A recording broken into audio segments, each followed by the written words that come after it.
Apparently I fucking died, man. I'm a ghost. What the fuck? The hell is that? You know Tommy's serious with his content when he drinks a Coca-Cola. It was a long day. I just came home from the hospital, bro. The kid had a fever. Good things. Man, I look good today. Goddamn. Yeah, we're getting there. We're getting there. We're getting there. We're getting there. How you doing? How you doing?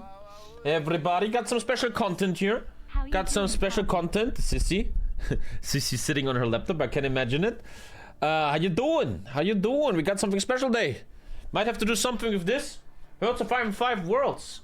The World Championship of Hearts of Iron 4. It is coming. There's even more info if I go over here. Look at that. That's the intro of the mod. And it says right here. Wait. Look at this, chat. Look at this. Let me walk over there. Aha! Let's take a look at that. You can get tickets for the Ahoy 4 Championship at ahoyworlds.com. You can buy tickets to fly to Stockholm. Very beautiful city, by the way. Nice casino. And you can watch the first ever live Ahoy 4 event. Could you imagine telling your kids one day, kid, I know you have nothing to eat since global warming killed all the fields. And there's a 5th World War. But your dad was live at the Hearts of Iron 4 Worlds in Stockholm. Get your tickets. You can click the link down below too. And most importantly, if you come to Stockholm, meet and greet with TommyKay, man. Your favorite dream ever. You can wrestle with TommyKay, man. Isn't that the greatest shit ever? God damn. Now what's going on is that before we get... Oh, the tickets release in 1 hour. The tickets release in 1 hour. Yeah, dream coming true, dream coming true. And what's happening is that we have the qualifiers live on the channel every Sunday. We have 2 best of 3s every single Sunday here on the channel. And we will determine who are the best of the best to fly to Stockholm and fight it out in the first ever live action event. Get your tickets, gentlemen. How much do they cost? I actually have no idea. I hope they don't say $500. It'd be weird. Thank you, Balkan. Thank you. How much is a ticket? Can we reveal that? I'm kind of excited for some one-on-ones, man. I really like the international. I really like these one-on-ones. 79 euros is very nice. If that's true, that's actually very good. 79 euros, man. That's like a quarter of a ParadoxCon ticket. 79 is very fine. 79 is fine. 79 to see the biggest tournament ever and meet your hero, TommyKay. But don't forget, you can only get a picture of me if we wrestle. We have to wrestle. 79 without the plane ticket? No, the 79 includes a plane ticket, a massage, a 5-star hotel, and I'm giving you a hand job. Come on. You can also buy a squad ticket. Bring your friends. How much, when I buy a squad ticket, what does that mean? What does that mean? How many people are in that? 79 to meet you? 79 to meet you? Hey, man, you should pay much more to meet me. Squad is 4 people? So 250 divided by 79, that's a good deal, right? What's up, John? Oh, Sakil, man. You know I'm gonna do that, bro. So yeah, come to Stockholm. We're gonna have a great time. You guys know me. I don't leave the house ever. I don't even go to TwitchCons anymore. Fuck that shit. If you ever want to meet me, you gotta you gotta get these tickets, man. It's kind of the only way. It's the only way. Anyway, gentlemen, I want to talk to the brain, the sexiest man alive, and a good friend. I like this guy. Gentlemen, it is yours truly, the Midgie man, right here, man. How you doing, Midgie? Oh, hello. I like his voice. Your voice is like... Suddenly, wait. I was watching the stream and then suddenly I went, wait. He's introing someone and I'm in the room. Oh, he means me. You have such a radio voice. Me and Lisa, we always listen to UK radio on our radio station and they talk like really? We have like a radio voice. I think so, yeah. You have a radio voice. People also say I've got a face for radio too, but I don't think they're being as nice. It's true. Anyway, I'm just getting the lobby sorted now, actually. So because we are getting into our first game, which is Marcel, right? Correct. Versus a newcomer that I have not known yet. I never heard of this guy before. And his name is... Dark Callus. Yes, they're one of our Chinese players. So they're coming to us from a... There was a Chinese mini league that was running last time, and they've since come over and joined the main competition. Dark Callus is very good. Bro, this is actually cool because once Asians get into esports, you know you have a real esport. And the problem is these Asians, they wreck you. Oh, Yeah, damn. Dark Callus. So- C-A-L-L-A-C-E? Callous. C-A-L-L-O-U-S. Yes. Ah, interesting. Our first Asian friend here. It's probably a very bad time for him, but he can just drink a Monster Energy drink. Even though I guess in China they're called different. Yes, sir. That's our first game. Thank you, FD. Dark Callus is a meta innovator, people say. Why wasn't he in the international? What happened there? Chat, do you know? Okay, I'm logging into the game. Best of 3. And Mitch, maybe you can tell us a bit more. The winner of this game, what happened to that person? What is... Yeah, well, so we've got 2 games lined up today. The winner of each of these games will be moving through to our playoffs. If you don't know how the system's working this time around, basically each week is a new grind for a spot in this showcase that we're showing. There's this showdown, if you like, and the winner of each of these showdown matches gets to go through to a playoff, which the top 16 players then throughout the month of April will be playing off for only 8 of them to come join us at the Worlds. So this is the first step on a 3-tier system in trying to become the world champion, and 2 of the people that win today could end up becoming the world champion. Like, it's brilliant. Yeah. So Tommy, as well, with this match, we want to do the so basically with how it's working is the highest tier, so the lower elo player is doing the first pick of map and faction they want to play, but the higher elo player is doing the first ban. There is rating now, which is actually so sick. Oh yeah. Which as well, if you guys want to get involved and if you want to be a player in this, the elo ratings reset every week for these ladder grinds. So yeah. There you are, Callus giving some history of where they're from. I'm trying to just checking if I can still speak a bit of Chinese, man.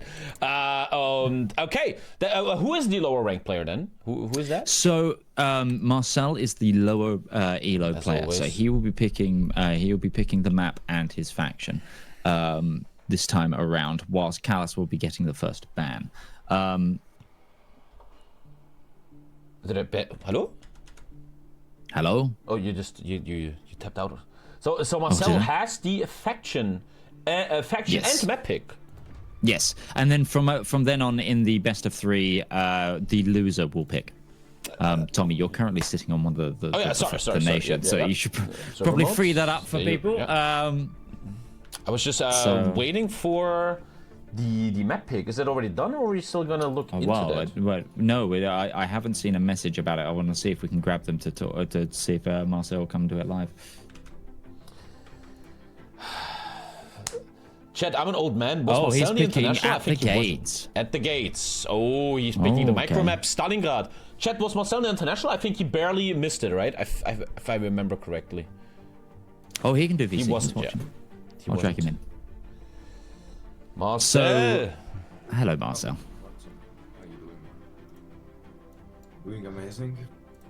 Oh man, you went through puberty. You have like a manly voice now. I know Marcel for a long time. I know him for a long time. You're sounding older now. You've paid me a lot of money, man. Don't worry about it. You actually often in the money in the past. I remember. But why weren't you in the international? What happened? I was outside my house, not really home. Okay, I understand. But I returned for this tournament. I returned to Hoi. I'm only playing this mod. I wasn't playing Hoi for like a year. But now it's I like the mod now. It's like amazing. Before then, like Inf Meta, I just like wasn't happy with it. But now when you micro tanks, it's much more fun. I also got just a message that you were actually in the top 10 of the pre-international. Actually top 10 player. Yeah. Damn. Marcel. Good luck. I was in the international 1. I was top 4. International 2, we won. And then yeah. Marcel. So Marcel, you've picked map. What faction are you going for? Allies. Oh, allies. Okay. I'm banning Panzer Group West as well. Well, you don't get the first ban, but we'll let Callus do their ban. Hold your horses, young man. Their ballers first, but that's totally fair. So Callus, I wonder if Callus can Callus hear us?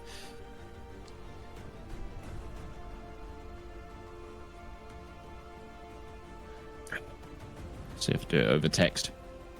Okay. He bans France, and we have, I think, a Panzer Group West ban.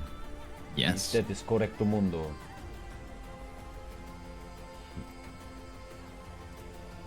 Okay. Doki. I think the ticket's gone in 54 minutes, if I get it correctly. Correct. But if you're a Speed 5 sub, you already have an early access code. There's early bird tickets for Speed 5 subs that are already out. So if you want to buy things now. Also, just in the tickets, just as a bit of a heads up, everybody, there is group ticket discount. So if you want to grab 4 of your friends, there are group tickets where you can actually go as a team, get a cheaper ticket set, grab all of the stuff. Tell Mitch, man, I said thank you for the early bird tickets. Already booked your hotel. Let's go. We have our first attendee. Goddamn. I'm so hyped for it. Can't wait to wrestle Tommy to the ground. You little. Mitch, I have this plan. I have this plan that if we have the time, I don't know if we have the time, that we like book an indoor football field, soccer field, you know, and we have a little. Side? Yeah, and we put like a stream up, and we just have a little football game. Be cool. Oh yeah, with the final on top of the final. Or we just do it on stage. We put up some mini goals on stage. You know, man. These little kids like Marcel, they don't know how to play football. Marcel, What's up? how many push-ups can you do? In a row, What do you think? like 50 plus. No way you do. No way. Anyway, I want to see that now in You want esports that? terms. For you are gonna fight Callus from China on the Stalingrad Right. map. I'm gonna throw you out of this voice room now, Marcel. Good luck. Thanks. Oh man, I like to be back to this. Since the international, I haven't touched this. It's good to be back. The good thing is, as you're an older guy now and you are just a commentator, it's so fun to just lay back and just let them have the stress. I was playing one game actually last week, and the mod is so fast now. We played Speed 3, and you have to click so fast, bam, bam, bam, bam, bam. You need a lot of muscle memory now. You need to know when to click what. I feel like the level has massively risen. Yeah. Especially since the speed is higher now. Okay, I'm readying up. And we have the France ban and the Panzer Brest ban. Do you guys do bans every game, or is it the whole best of 3 ban? Oh, they're banned for the whole best of 3. Okay. Read Callus's chat. Are the bans for all 3 games or ban? Yeah, no, for all best of 3. This is the first Asian Hoi 4 player I've seen one-on-ones. And dude, I lived in China, man. I've seen these guys do nothing else than playing League of Legends all day. They're scary, man. They are ice cold. They're fast, and they're very good at games. Let's take a look. Here with game number 1, Marcel versus Callus on the road to getting to the biggest Hoi 4 event of all times, live in Stockholm. You can get tickets in about 50 minutes. Yeah. So I'm gonna start this. Let's get in. Oh damn. Victor Mail, read the room before I ban your ass. Let's go. I call it the micro map. Very big front line, lots of units. In the international, we saw a huge meta evolve of Space Marines. There hasn't been an update on the mod, right? Since the international. No, the only things have been hot fixes and graphical changes recently. Oh. So there's if you look at the focus trees now, we've got a load of our new art in, which is nice. which is now in the focus trees. You notice all of the I see the faces, top level portraits. Yeah, all the faces that Nice. stare into your very soul. The faces look those really are in. good. They do, and we basically put it this way: like we actually have a roadmap for the mod that's going to be we're hopefully going to publish very soon, which we'll be able to go things. The first thing that's coming in is we've got another map that's coming in. We're going to be doing like we've got full drops that's going to be coming in until what is going to be season 5, which will launch after the World Championship. So, but in that time, there's still going to be plenty of maps and then hot fixes. But we don't really want to change like the main meta of the mod until after the Worlds is done. We don't think that's really fair. We do have a mid-season balance pass in April, but Yeah, it won't be until the 6th of May that we get a big overhaul. But the overhaul is going to be, it's going to be a nice one. It's going to be another chunky update to the mod and how things flow. But I'm just waiting for the ready from both of these players, and we can get going. And here comes the first StarCraft reference from TommyKay. As I watch a lot of StarCraft, there's the big battle between Europeans and Asians, Koreans in StarCraft. And the interesting thing culturally about StarCraft in 15 years is that the Koreans always play so different than the Europeans. Even though it's the same game, everything is the same, they play so different. And already looking at our first Asian player here, never seen before, I never do this in 8,000 hours of F4. He minimizes his production tabs. Never I've seen that before. That's already such a big difference to me that he's doing that. And he was very fast to click everything. He's going into an anti-tank to start, predicting probably Space Marines from Marcel. Marcel, very conservative start, a bit of anti-air, nothing crazy here from him. And so far the first move is on our Chinese player on the axis, who is playing anti-tank too. And by the way, Hoi 4 is not banned in China. Quite the contrary, when I was living in China, they played a lot of Hoi 4. They liked the game a lot over there. Yep. Hoi 4 used to be banned in China, but it isn't anymore. Oh, that's interesting. It's something Paradox is working very closely with. We have a whole section of both our community teams and our internal teams now working to bring our games to China. And no, I'm sadly not the epicness that is Feedback Gaming. I wish I was Feedback Gaming. That man is an absolute god. Chat was asking if this was Feedback. Every time I watch a Feedback stream, it looks like a TommyKay mirror stream. Like, it's weird. It's weird. But I just got the information. I'm a bit rusty. This is not an anti-tank build. He's trying to get the medium cannon for his tanks, obviously, man. And Dex also says Doc has the best builds I've ever seen, but he's lagging a lot. That's the weakness of... unfortunately, this is... we don't have servers in Hoi 4, whereas in StarCraft, you know, they go EU West, then they go Pacific, then EU East to have it always fair. But if someone can do it, it is my boy Dark. It's so fun that here comes the second StarCraft reference. I watch StarCraft every day, and my favorite player is Dark, an Asian. His name is Dark. Cool story, right, guys? I know. Great story. Great story. Okay, they ready? Okay, they're ready. I'm gonna unpause. Let's go. Let's do it. The game is very fast now, chat. They have to really click a lot of buttons fast. Are both doing their spice? Yes. The level has risen so much. There's... Over the last months, you saw a lot of games where people just did massive mistakes, and the mistakes are becoming less and less. Marcel now also with the tank gun here. Tank's becoming a big thing again, which I like. It really loosens up the meta. And the level is rising and rising and rising. Very, very nice.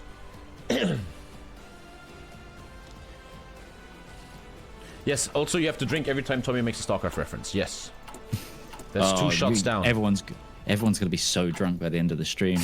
And we're only showcasing 2 matches. Oh, I'm always looking for references. I feel like by the end of this, we should have like a bingo card. Like, That's true. Feedback loves doing that. He always makes a bingo card about my stream. He made a lot in the past. And there we go. We should have a bingo card for the World Championships that people can actually fill out live in the audience. That makes a lot of sense. Well, in StarCraft, right, when you watch the live events, they always have these... No, what they do is, in live StarCraft events, they give the audience these white shields with a pen.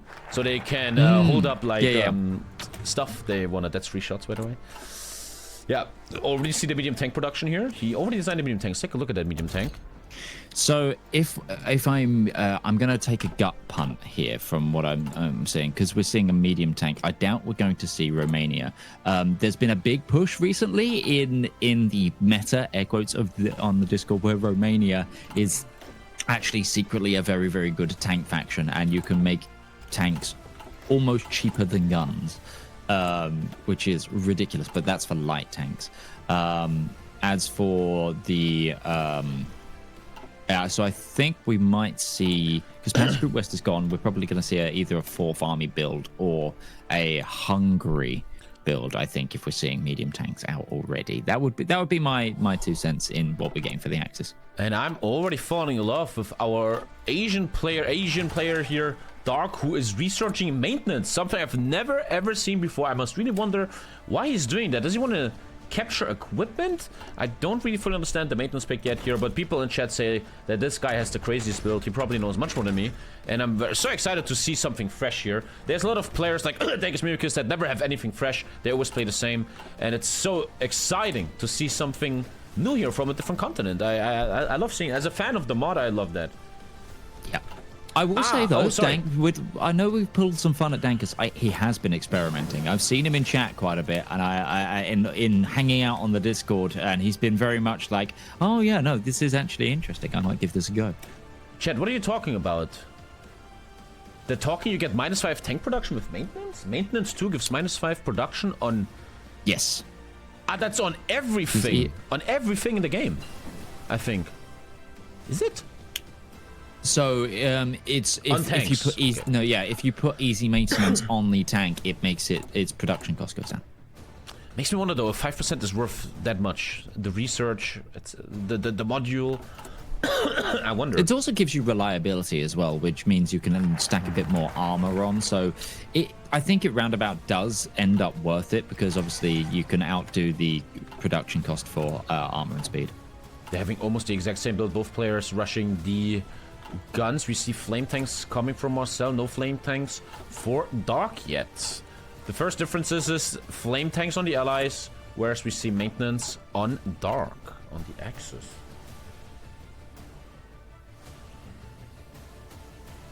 The war starts 1st of January. It's very, very fast nowadays. Very fast. Chinese... I always call him Chinese player. Dark floating his PP a bit. Let's be careful. Is he going for war economy? He has a choice here with his political power right now. Gonna see what he's going up for. Whereas Marcel, I don't know meta so much anymore. I wonder what the second pick is. They always go obviously arm XP first, and then they go 75 industrial apparently. Says Dankus. It's so unfair for you, Dankus, that if you go to the Stockholm event, you live 5 minutes away from it, man. He was like right next to the venue. Yeah. I mean, we don't need to get, but that in itself could actually be a benefit to Dankus. It means he can like chill at home, have his normal routine, then go play his games. Like it doesn't have to have the risk of like the loss of energy from flying anywhere. Like he doesn't have the painful travel beforehand. Like, yeah. And both players already heavily on tanks. 11 medium tanks on Marcel. Dark only on 5 medium tanks. But medium tanks are the go-to meta here. And there's the industrial pick. 10% factory output coming from both players. Marcel slacking a bit. How is Marcel behind in PP? I don't understand. How come he has industrial and he hasn't? Because he... Did the command civilian trains decision? No, they both did. Chat, why is Marcel slower? Because he did MIOs. He did the MIOs. True, I always forget MIOs are a thing now. Marcel is running a tank MIO. Walks Hall, level 4. He already unlocked 15% production efficiency gain. 5% on that. 10% efficiency gain. That's huge. It's very important to have that. And our Chinese man has the same. Damn, this is so meta. These guys, this feels very professional. Both players really know their metas. They're running their builds. This is no more noob stuff. This is pretty high level. Damn. But yeah, Dankus living next to it could also be how do you say English? A distraction. That's true. That's true. His girlfriend could ask him to come home between games, you know. And we all know you can't be good at Hoi if you have a girlfriend. That's just it's why I personally stay single. No. But most of chat because of that, yeah. The mills are tricking in, and it is big medium tank time. The design's still very Dark's design very basic. Do we see a difference here in Marcel's design? I think they only start designing when the gun is there. No, Marcel actually already finished a real tank here with the gun, and he is running a lot of extra ammunition storage. He wants defense and breakthrough for almost no reliability. So already the allied tank much better. Yep. So he's stacking defense and breakthrough on that too, so that tank can go into his infantry templates as a space marine. That's not worrying about the reliability, just trying to give his infantry that extra breakthrough and defense that they need to be able to push through the lines a bit more. We do not see tank destroyers yet from Dark. The maintenance 2 is coming in. And soon we're gonna see the faction picks. My favorite thing about this mod, the faction picks, the heroes are coming in soon. Look at that tank. It's a tank destroyer. Well, he designed a tank destroyer, but he's not building it yet. Also, that's not designed. He's like pre-preparing stuff. But he's not building it yet. And the war's about to start soon. He needs... well, they still have a lot of time. 150 days. Yeah, we're about halfway through that build-up period. Oh, no, he's building the tank destroyer. Yeah, but it's still the same tank. It's still the same tank. Nothing is designed. It's not a real tank destroyer.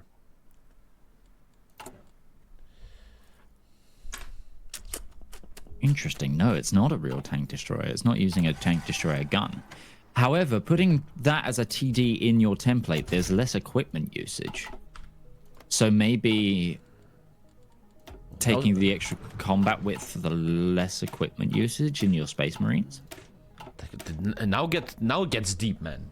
Now it gets deep. I mean, you use less TDs than you do a standard tank if you put it in a template. I'm learning lucky. So also, Dankus says maybe... Romania has a 35% production buff on tank destroyers. So if you actually just give the symbol to the tank, but it's still a normal tank, you just unlock the 35% production bonus, even though it's a normal tank. Already, man, I'm telling you, that's the Asian meta, man. They find things. Wow. Bro, that's... Oh, yeah, no. That look... Oh, shit, man. Oh, I thought that was... Yeah, no, you're right. That's all TDs. Holy moly. 35% per... Oh, man. This guy we're seeing a found Romania. something. I was wrong. We're definitely seeing a Romania with this build. Jeez. Yeah, here. Medium tank destroyer, minus 35%. And you know, chat, it's just a normal tank, but it has the tank destroyer symbol, which means he gets it. Designation. But I remember, though, if you click on a tank destroyer, something happens to you, which is... I can actually show it on stream. Medium tank. What? You lose 40% breakthrough? That's it. You lose 40% breakthrough, pretty much. Yeah. So he produces much more tanks, but he's losing 40% breakthrough. So the question is still, is that good against normal tanks? Also, the production of Marcel far ahead at the moment. He's 60 tanks ahead. And I think now the hero picks are coming in, eh? They are completely even pace for pace on factories right now. Both players have the exact same amount of factories. The difference is going to be in the sieves to mills. Oh no, they're exactly the same as well. Both players been converting. They're going for the exact same industry. This is wild.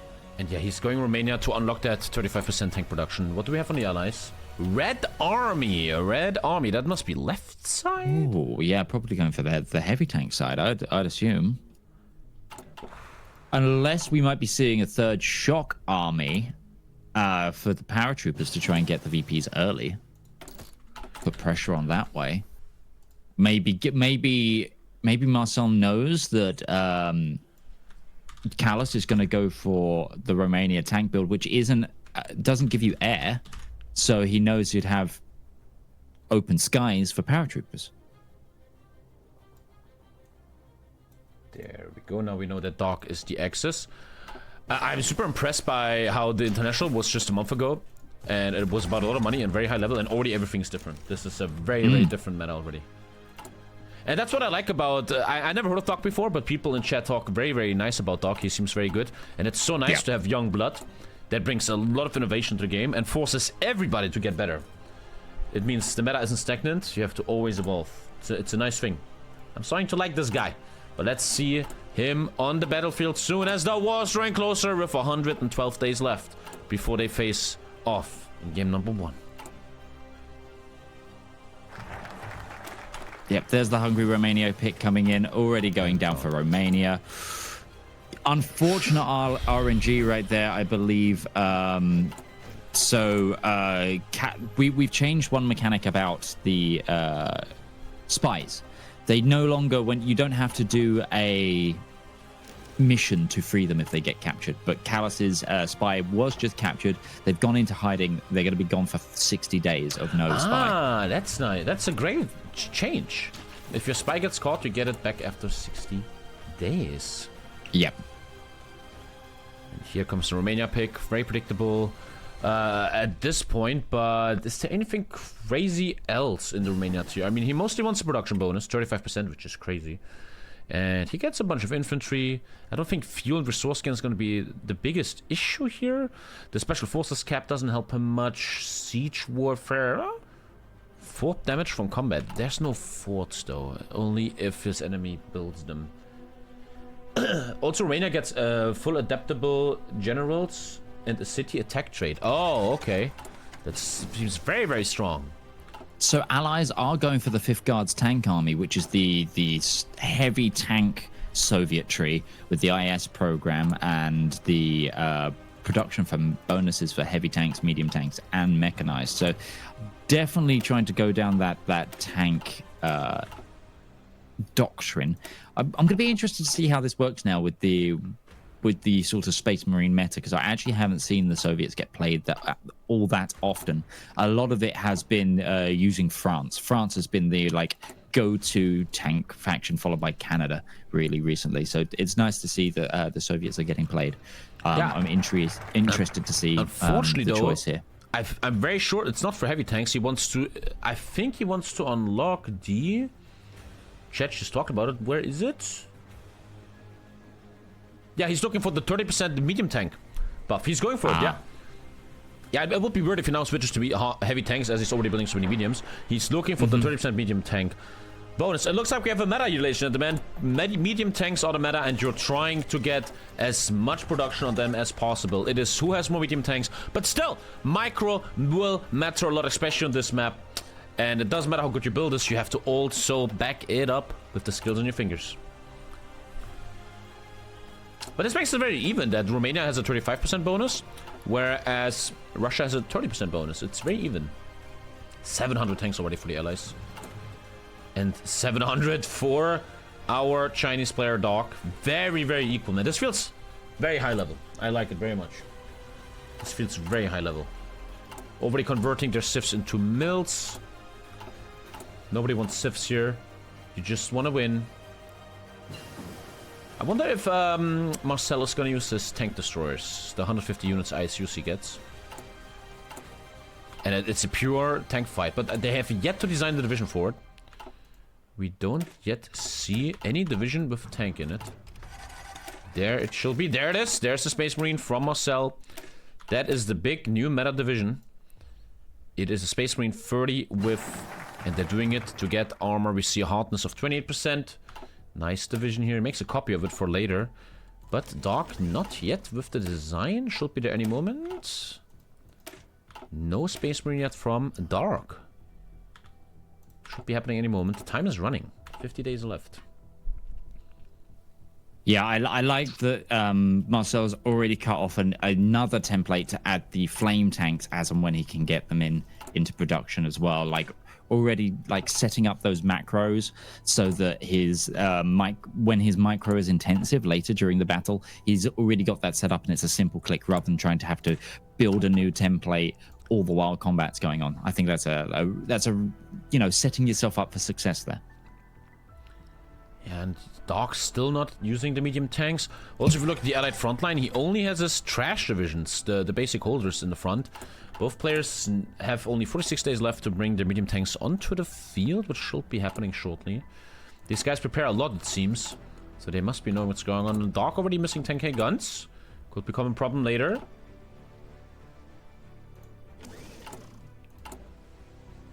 Whereas his opponent only misses 6k guns, but there it is. That's the big weakness here. And there we go. He just dropped 12 Space Marines, gentlemen, have been dropped. But the problem here I see a little bit for Marcel is that he's still missing 1.6k of these medium tanks. The flame tanks he's going to fill fast. But you got to fill these tanks first. 12 divisions there. And what response do we see from Dark? He has hold divisions. He still needs to use the general buck. Or he has a 100% penalty on his 51 divisions. And his main army, still no tanks. Where are the tanks here for Dark? The fight is about to start. There it is. No, that spawned in. The tank destroyer division is a spawn in. Correct. Maybe he's gonna use that one to change, but yet to see the tank from him. I think he'll keep this tank destroyer division because it's a light tank destroyer division. It's kind of it's got 13 kilometers an hour. It's a speedy thing. Oh wait, no, right now it's redeploying, so that's why it's got 13. Ignore me. But even so, I think he's going to use this to spearhead his way to Stalingrad with it. I think that's going to get utilized rather than taken apart. Why are we paused? It's December. You have to go speed 3. They made a deal the 1st of December. I forgot, yeah. You go speed 3. I didn't see that. I just realized myself. He also gets Field Hospital. Doc is so different. I love it. I like that. I love when they do new things. No one ever does that. Beautiful. I'm a huge fan of this innovation stuff. And to be honest, Marcel's tanks are growing fast. He was down 1.6k, now almost only down 1.2k. Marcel is growing fast, and that's why these focuses are so strong. He just unlocked a 30% bonus on medium tanks. And I am waiting for Doc to put that medium tank in his divisions. There it is. There it is. That is his space marine. Much, much less tanks. Bit concerning for him. He has 10% less hardness than his opponent. And it's 3 tank destroyers, which are normal tanks. He's just kind of finding a little trick there. And it's 32 whiff. 32 whiff is not the best, is it? I think 32 whiff could... No, 30... It does not go into these forests. What's I believe it's tile? For urban tiles. I don't know. We changed that heavily. Okay. So we have this division fighting this division, my dear chat. And I'm feeling Marcel a bit ahead here. Let's take a look actually at breakthrough. 252 breakthrough versus 252 breakthrough versus 64 breakthrough. And that is the big weakness of this little exploit he's doing here, where he acts like his tanks are tank destroyers to unlock a 35% production bonus, but he's losing 40% breakthrough. The breakthrough difference is massive. Massive here. Thank you, little turtle. And the war is about to start. They should stop training soon. 10 days left. Marcel needs to still stop training his bad boys. His medium tank count is rising massively fast. It's bugged. It shows the real stats later. Oh, okay. Guess I'm learning a lot here. Apparently, this is not the right stats. We're gonna see the real stats later. Okay. The stats are bugged. Also, he's going field hospital. What the hell is he trying with that? There's no manpower issues on this map. I really don't get that one. The thing with innovation is always, is it worth it? Is it good innovation? We'll see. Also, mechanized from Marcel. What is he gonna do with that? I often feel weird that right before the war starts, you go into something new. You're gonna be so busy microing. Do you really have time to invest into something new? One of the big issues I'm seeing right now is the complete lack of trucks we're seeing from the Axis. They are only at 34% logistics fulfillment at this current moment in time, whereas the Allies 100%. That's because they've mechanized their supply, which is a good thing to do, but they just haven't got the trucks to back it up. But here goes the war. War has now begun. We see both factions racing towards the front line. I think we're going to see the first VP captured by the Axis. Yes, there we go. Voronezh is going over. Yeah, this is a 5 VP map, so there is both a wider front that you have to deal with and also more points to keep an eye on. Stalingrad, though, rushed. Look at that. That's that light TD being used to its full effectiveness. Yeah, actually, Marcel completely forgoing the entire, like, Uralsk, Stalingrad, like, area, this whole southern end of the front, just got no troops in it. If the Axis have more troops down there, they could just full encircle the front line. This could be interesting. And the front lines are coming. As always, F4, the most important button ever. Supply not looking that good here for Dark. He's very far off supply ups. They're still connecting. And chat says the tree of Romania will spawn him the trucks in. I don't really see that yet. The truck's missing for Callus? No, doesn't look that good for him. And the front lines are set. Dark leading with 3-2 points. And now the meta starts. Now the micro starts. Now people have to show what they got. I really wonder what he's going to try to do with that mech. Marcel has time. Actually, he's waiting for his... Man, he was down 1.6k tank. Now it's only down 51 tanks. He did that so fast. He pretty much has his army fully ready. Only needs 3k guns. Take a look at Callus here, who is also missing absolutely nothing. He's utterly green. He just needs a little bit of trucks. And other than that, he looks good. Oh, yeah, chat is saying... Wait, what is chat? No, so you would only get you only get trucks from Romania if you take apart the light tank division that he's currently using on the field. So, learning a lot. Oh, they're first encirclement already. This is quite surprising here. Callus going in too deep here into this region, now losing 3. Saving it right there. Beautiful micro. And already the players are touching it out. He needs to be careful with the south. A lot of his units not efficient right now. But the micro wars have started. The encirclement will not go down so easily. Marcel is ready to fight this new man on the horizon. This new star at the sky of Hoi4 Esports. And the first battles are coming. Nice supply from Marcel. Looks very good. If you look at Callus, also very good. Just in Mikhailovka. Dark looking not so nice.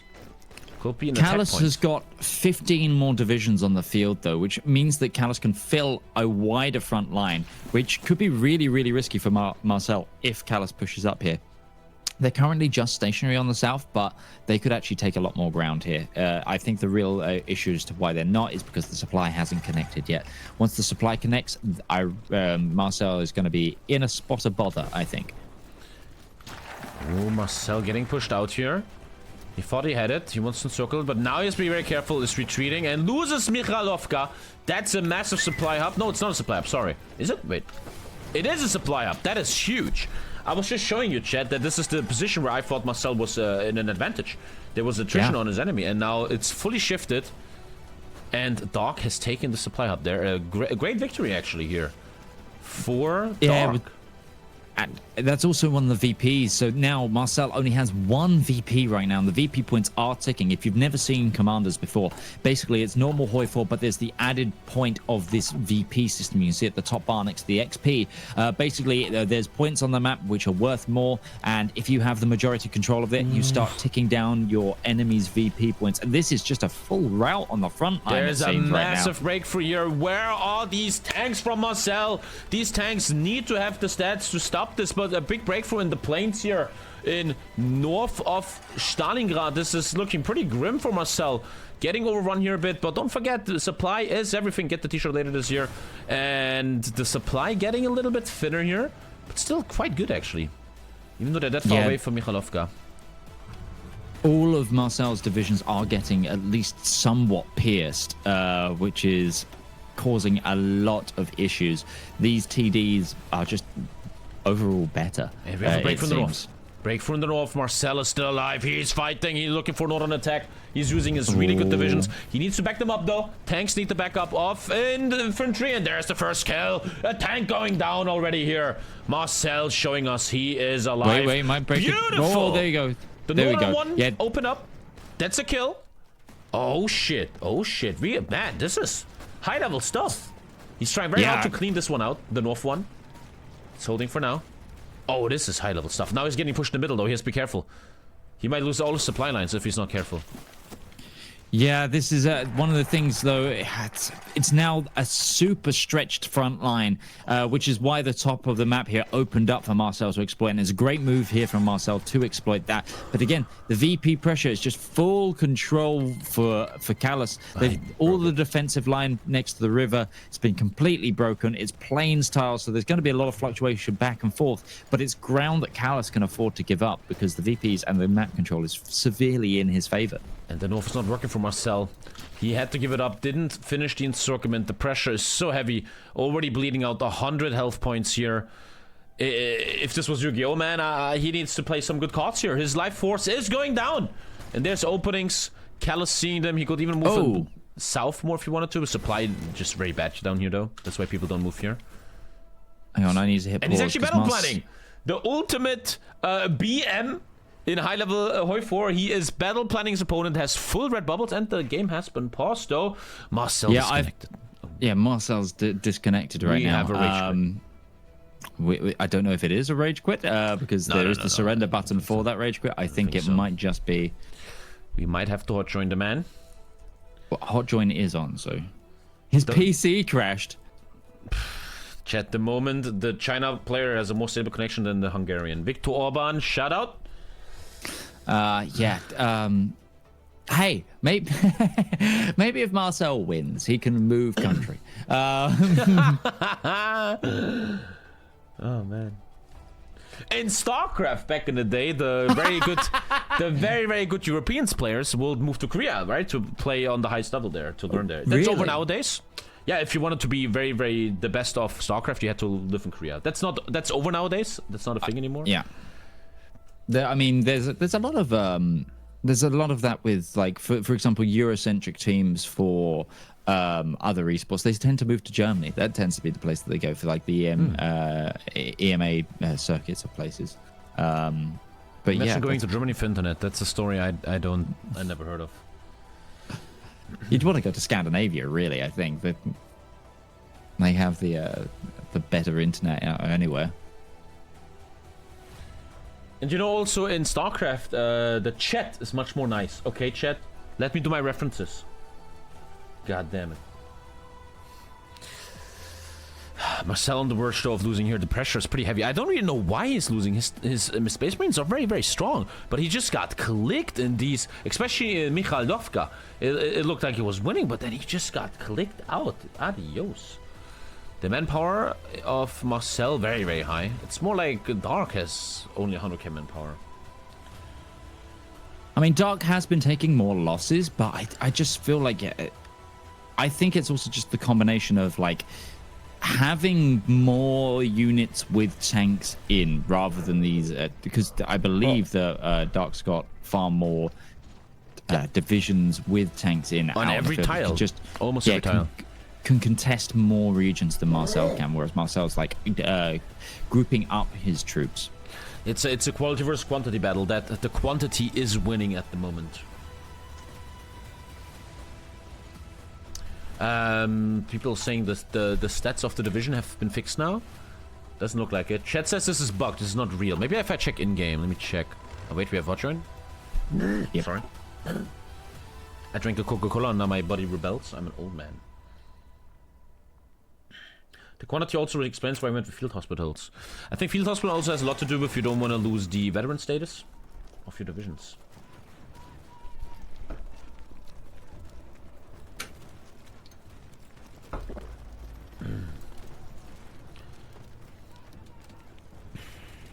And Marcel is back in action, but now Callus is a Lozy collection.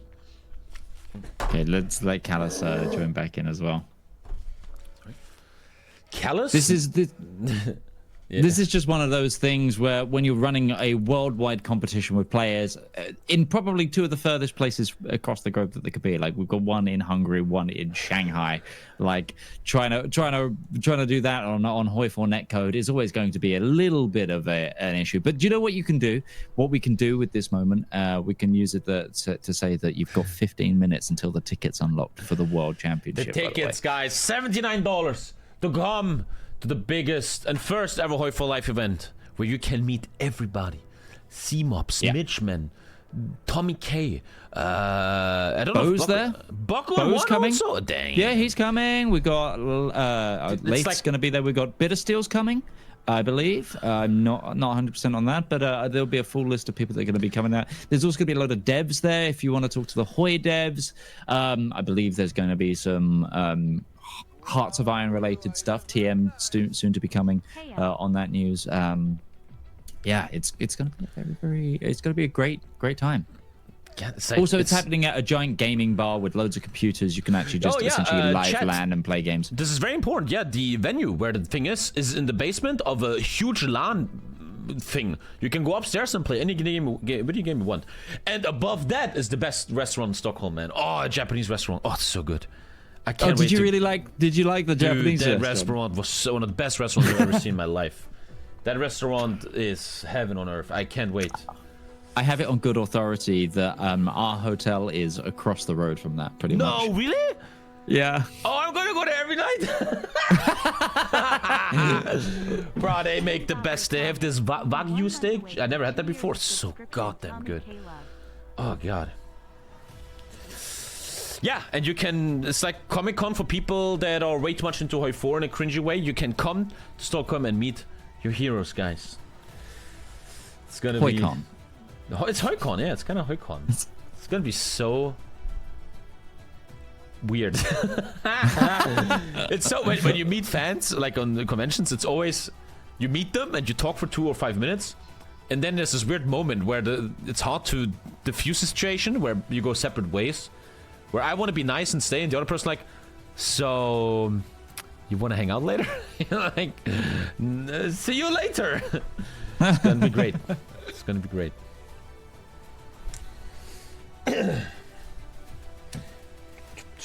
You playing? So No, I'm cool. gonna be the caster. I'm gonna cast. You bring us back to your hotel room? No, no one ain't coming to my hotel room, man.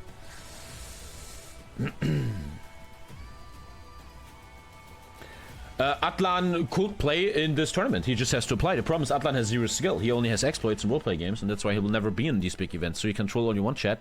Atlan will never be in events like this. But chat, if you want to take part, the ladder does reset tonight, and you could find yourself, if you're down to grind and if you're down to play the game, you could find yourself in next week's showdown and in a place for the playoffs. This is going to reset every week. So basically, as well, whoever wins these 2 games today is not only going to get through to playoffs, but they can have a rest. They don't have to play until the playoffs again. Whereas whoever doesn't win this has to be thrown back into the meat grinder with the rest of you. But yeah, come over to the Commanders Discord, discord.gg/Hoi for Commanders. We run all the events there, and we run it through a bot as well. We have a matchmaking queue. You join at your own leisure. It's completely up to you. Anyway, the game's back. Let everybody get in. So yeah, chat, I'm going to give Marcel a moment here to double check that the AI hasn't like thrown his troops into the wrong orders and stuff. After looks that, fine, yeah. I'll give it them. So chat, you have to understand, these 4 players today, they had to fight a lot of people to get to this position. And if they win, they're done. They're in the playoffs. They don't need to play the next Sunday. Very nice thing to have. I don't know if I like the 66 out of 24 division for our Asian player who is using these divisions. He could easily get rid of that 100% debuff. Yeah. So to put it in perspective, Dark Callus has 23 wins and 5 losses this week, and Marcel has 20 wins and 3 losses this week. In 1 week, they played this many games? Yeah. Best of 1. Yeah. Okay. Damn, that's a lot. Wow. Oh yeah. Jeez. Wow, you're seeing really weeded out stuff here, Chad. These people had to go through a lot to be here. Jeez. And if you lose, it was all for nothing. But only the heart get into the garden, as we say in Germany. And random user, I don't play myself because I want to give kids a chance nowadays. Yeah, I was waiting for Marcel to say something. Like Callus had spoken and Marcel hadn't. But now we're going. Game is going, and it's not looking good for Marcel. He's making good ground in the north here, but there's that center bulge right now which doesn't look tasty. It's not looking great. It's really not looking great. The center bulge does not look tasty indeed. It's getting bigger. As you look at this amazing stuff, the supply is still fine for Marcel. How is Callus' supply? Getting weaker. Marcel needs to come back from this. It was a good microplay here. The thing is, Callus's supply is only going to get better as soon as some of these supply hubs come online. Like they're currently in the 7 days remaining before they turn on. As soon as that happens, his front line's going to look stronger again. But also, look at Callus snaking. Yeah, look at the snake. He broke through. Marcel is getting overwhelmed. I always believed it's very wrong to ignore the south completely. You are open for a walkthrough like this. And now Marcel will lose almost his capital in a sec. He's not even microing anymore. I think Marcel just almost gave up here. Marcel has his whole army north, whereas the opponent has half his army north. And still Marcel cannot get any ground. He has just been outplayed. The quantity is beating the quality here massively. And well, if Marcel loses, he's going to get the next map and faction pick. I remember that though, this is his map and faction pick, and you just like in StarCraft, it's really, really bad if you lose your own map pick. That's really not a good thing, and I wonder. I'm not going to see it. What Callus will have chosen? I would have loved, because he's so different. He's so different. I really like that.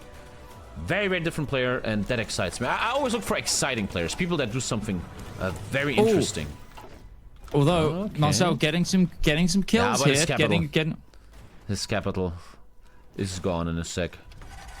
Yeah. Also, the VPs are just ticking away. Also, huge encirclement on Marcel in that center center pocket there. I think he has been best at heart here. In retrospective, like this game, this was not... It looked equal in the build-up. But then very, very quickly, Doc showed us we are not equals here. He just stomped Marcel into the ground. And for the first time on the TommyKay stream, an Asian player, a man from China, is taking a massive win here over our Hungarian player, Marcel. Very, very strongly played. Also, to put it into perspective right now, like if you hover over the ping and like the pings that's going on, Callus has almost a 700 ping to Marcel's 250. Like, this is what Callus is doing with latency. Luckily in Hoi 4 it's like not that bad. I would think it's not like Counter-Strike where you need to pinpoint the head, but yes, I think it's okay, and still he did it greatly. But I wonder about Callus now. Is he a one-trick pony? Does he play this quantity tank build every time? Does he have different builds? Does Marcel know a counter to what just happened here? Because very often I feel like when I watch one-on-ones in the past, people are one-trick ponies. They have one big build, and if it doesn't work, then geez, I lost, I guess. It's very, very important to always be... To be like Water, like Bruce D said, to always look for something new. If Marcel does the same build again here next map, he's not going to be the favorite to win that. No, but that's also one of the beauty of the ban system. Obviously, with the best of ones, people can kind of one-trick their way to the showdown scenario if they get the map and the faction in their favor. But with the beauty of the ban system is the available factions to you does slowly diminish the more you play. So there's going to be the fact that, oh, you can be banned off of your one trick. So yeah, you need to be able to do this. But this is, I think Marcel is gone here in terms of this match. I don't know that there's going to be any coming back from this. He's just trying his hardest not to get capitulated, nor is he wanting to hit that surrender button. Yeah. But yeah, so what map do you think we're going to see next? I personally think we're going to see Across the Rhine. Today has shown me that I'm not up to date with what's going on, so I really don't know. I often thought that if you are the weaker player, if you know, oh, this guy has the better build and micro maps, and maybe he won't micros me, you should go with Scandinavia, Northwind, or with Africa to try to snatch a quick win. You know? It's obvious Marcel just got wrecked on a big micro map.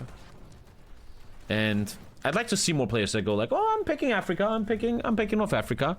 And that they have something special planned there. I look forward to when the new map comes in. We got another map that's coming in very, very soon. Any teasers, man? Any teasers? It's got to be. Put it this way. It's going to be coming at some point in February. It's another one. We got so I believe by the time we hit the worlds, basically the plan and the roadmap is that we will have 10 1v1 maps. Wait, Jesus, how many? Wait. At the World Cup, we will have 10 maps? Yeah, damn. So that we can have proper picks and bans and change rotation, move things that aren't as popular out of rotation, have stronger picks and bans. We have 6 right now, so right? They can go back and yeah. So we want to get 4 more by the time the World Championship comes. That is very impressive. Hey, shout out to Mitch and the mod developers. That is unbelievable work you guys are doing. If you actually manage to have 10 maps, and do you also plan to have 12 factions? No, the factions are going to keep the same until we don't want to change any major balance for the World Championship. So the factions are going to stay the same, but I'm not saying that there won't be a faction pack release right after. Okay, 10 maps is genuinely sick. That is really cool. Yeah, damn. Very impressive. And I can give you the title of the next map. Maybe I'll do that at the end of the stream. Okay. Damn, I'm like a little kid excited for Christmas. That 10 maps would be really cool. And I know that the cool thing is, Chad, I want to explain this to you with Speed 5 and what they're doing in Stockholm. And maybe why you should get a ticket, my boys, in 6 minutes. In 6 minutes, I think, right? 6 minutes. Is that the production quality they have there in Stockholm is unbelievable. They're working with this company that has unbelievable production value. And having like a cool pick and ban phase with 10 maps is going to be amazing. And yeah, you guys are used to TommyKay streams and internationals that are done like by literal one single monkey. When you come to Stockholm, man, these guys have goddamn value. They have really professional people working on that stuff. So don't miss it out in 5 minutes to get a ticket to come to the Hoi 4 Worlds and eat a steak with TommyKay. No, I don't want. I want to eat it alone. I don't want to do that with you. I'll do it with Mitch. I like the idea that we just have like a live steak tasting for you. Why that restaurant? Oh, mama, so good. I often think when you clearly lost the game, why not give up, right? And the cool thing in esports is you can just keep going to stay warm, to keep your brain fast, just work on your micro, to maybe exhaust your enemy. Yeah. Stuff like that. I definitely think there is both merits and disadvantages to not doing this. It keeps... like keeping you warm is a huge thing, but yeah, there we go. There's the map, there's the capitulation. So we're going to be moving on to map 2, and it's also a good time to like sit and look at the focus trees and like sort of plan things out, especially planning your next bans, planning your next map pick. So there's there we are. Yeah, there's the people who are definitely going. There's the confirmed list. So, this is so professional. Yeah. I always feel so bad when I see stuff like that. That's the venue, guys. You're gonna sit right here and watch a real event. God damn. Gonna be so weird being on a stage. Have you ever been on a stage before for anything? Never. I once had, here we go, Stalker. I was once in a StarCraft tournament, live on stage. Oh, right. Mm-hmm. And I was so nervous, I fucked completely up. But I was like 18 or something. I was so scared. But I'm not nervous. I think that's just a regular Sunday. I can't leave the game for some reason. Okay, here we go. Easy. It's so awkward. You guys sit in the crowd and I'm on stage. Hello, people. Welcome. Wait, never on stage for school stuff? I mean, that's different. That was like 15 years ago. Doing a little essay about something. I think the largest stage I've ever been on was a 4,000-seater audience. Jesus, when was that? Oh, because I trained as an actor, didn't I? So I've done all sorts of things. 4,000 people.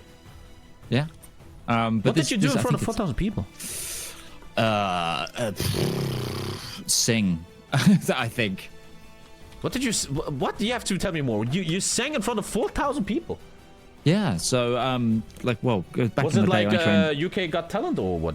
No, no. It was it was like a musical theatre show.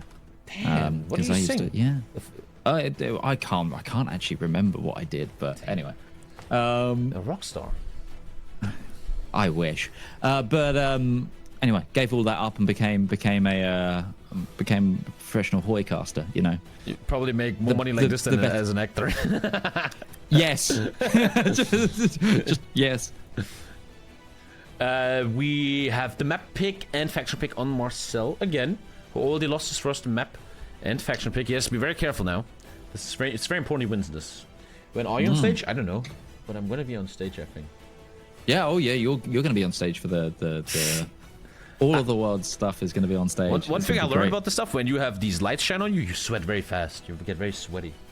I had to change t-shirts like 4 times a day in Stockholm.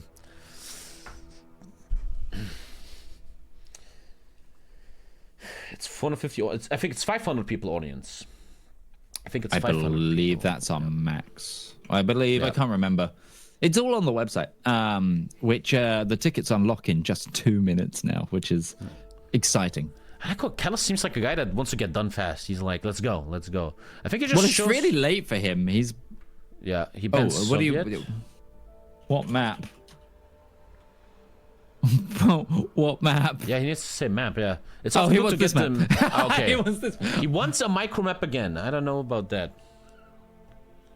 I think it's because Across the Rhine is tactically the most balanced, if that makes sense.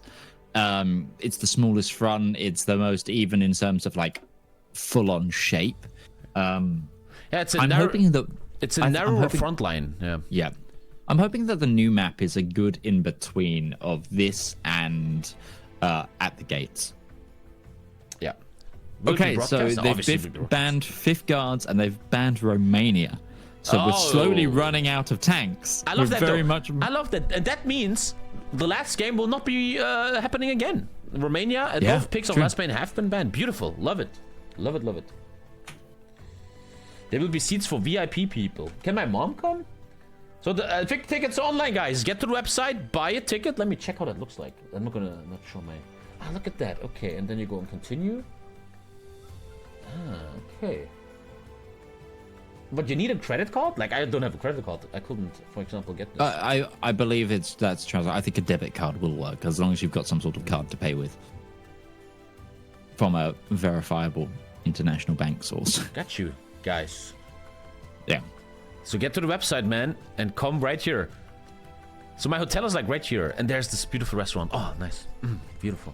It's like downtown Stockholm, right? It felt like downtown when we were there. It felt like the center. That island, there's the central island. There's also where the central station is. It is, yeah, that square that Space is on apparently used to be like the hipster market of Stockholm, but is now like this trendy tech area. Yeah. As far as I've been told. But the middle of the city. Was really cool. Are you readied up, Tommy? I'm ready. Yeah. Who are we waiting on? I think it's Marcel. Yes, Marcel is not ready. He's planning, conniving. He's now ready. All right, let's get the next game on the go. Game number 2. Marcel needs to get this one done. Oh, he's out! He's out. After this, we have Dankers fighting. Yep, tickets are live as well. Tickets are live and purchasable. Come say hi to everybody. Even if Dankers doesn't make it to the tournament, I'm sure we'll drag him there. He'll get FOMO and want to come enjoy things. Doc is going to show a cool build right now. Okay, is it hoyforworlds.com? Was it? Yes. Okay. Hoyworlds.com. No 4. Got you. You know, future-proofing that name. Got you. Speed 5 dropping it in chat. And yeah, we're in the pre-game pause, waiting for them to say that they're ready. I'm really interested to see, because now they've also flipped faction. I'm so excited to see what they come out with. Callus apparently is going to do an interesting build now. I want to see what Marcel comes out with. Considering Romania is not on the board, considering Panzer Group West isn't on the board, I wonder if we're going to go back to those, like one of those finished like Army of the Isthmus builds that we saw that we saw in previous tournaments. The more special forces focused things, going back to the infantry meta, perhaps. So interesting though, which I love about the ban system, that this game cannot be a repetition of what we saw before. Both picks are gone. They have to completely show something new. I love that. What's that restaurant called? I don't know. Get a ticket and you will see it. Also, there's a rule. If you buy a ticket, everyone coming to this event has to bring their national chocolate with them to gift it to me. Wherever you come from, you have to buy national chocolate and bring it to me. Thank you, Johnny. But I will give Mitch some. Oh, nice. I'm actually going to try and look up the name of the Japanese restaurant. Oh, so good. So good. Oh. My early bird tickets were in the back an hour ago. No? Yeah, if you're early bird, you have it already. Yeah. Why is the access red? Because why not? Why not? It's like a bar, just a piece. Oh man, I like a bar or a piece. Whatever you want. You have to bring chocolate though. It's the tax. I will. When you join the venue, I will stand there. Where is your chocolate, man? Show me the chocolate. Chocolate tax. Where is the chocolate, man? What do you give in return? Amazing entertainment. That's what you get. I'm looking. One of the things I'm going to look forward to is like just the atmosphere of having an audience and this all going down on stage, just the vibe. Like, I love PDXCon. I love events. I want to actually, one of my goals this year is to try and get to more conventions just generally. But I don't think there's anything just like a live sport event, whether that's sport, like general sports or esports. Like, I'm so looking forward to just the vibe from the crowd. Like, there's going to be nothing like it. It's going to be super exciting. Angus just said his friends are making a tifo. You know what a tifo is? No. You know, at the beginning of a football game, they have this big painting of a player. Oh, yeah. I look forward to that. It's gonna be It's gonna be great. And it's like, you're with your people. I went to TwitchCon this year and I really didn't like it. It didn't feel like my people, you know, and the events like this, my dear chat, it's us, it's our people, it's the Hoi 4 people. It's your bros and sisters and anyone else in between celebrating Hoi 4 and bringing me chocolate. Just waiting for Callus to ready, and we will get this game on the go. No one came up to Tommy TwitchCon. A shit ton of people came up to me. What are you talking about? The hell? It's just I didn't feel home at TwitchCon if I didn't have pink hair.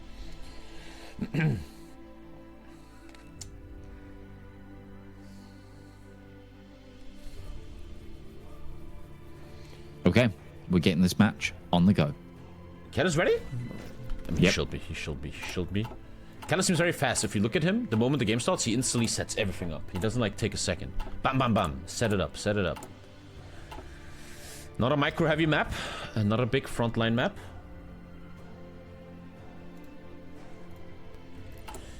Let's go. And yeah, there was a question chat. Obviously, the event will be streamed. I think so. I will think so. We're seeing predictions for Hungary. Hungary apparently a very, very beloved faction to pick. Very, very strong. Hungary is a lot about also tanks, huh? Yeah, you get 400 medium tanks actually. Very, very good. And your motorized gets very strong. If you like the medium tank build, that's good. But what can the allies do to get the mediums back? I remember that Canada and USA were very strong on the mediums. But they don't have Canada's got very good tanks. They actually have one of the most spawn in tanks that you get, but they do, like you said, they don't get the production. USA obviously only gets the one tank division, doesn't actually get any tanks from the focuses, but does get the massive Arsenal democracy bonus, so it does get the production. So this kind of thing. France is a really good faction because you get both tanks and the production. The others don't quite match up as well, and obviously the Soviets give you a decent amount of production. Also, interestingly as well, the Soviets is mass assault right now rather than mobile warfare. And it currently is a fact that mobile warfare tends to be the thing that everyone is saying is overpowered right now. It's not, but it's good. It's better than it is in base game. So the website crashed. That's actually a good thing, I think. Hey, you crashed the website? That's fantastic. That's actually a good here thing. For that. That's good. I'll report that back to Speed 5 Star for watching. If you've crashed the website, totally cool. I'll see if I can get some other links to... we can get you direct ticket links and stuff, friends. So hold on, and we'll see what we can do there. Yeah. If we do, well, put it this way. If we do sell out the tickets that we've got online right now already...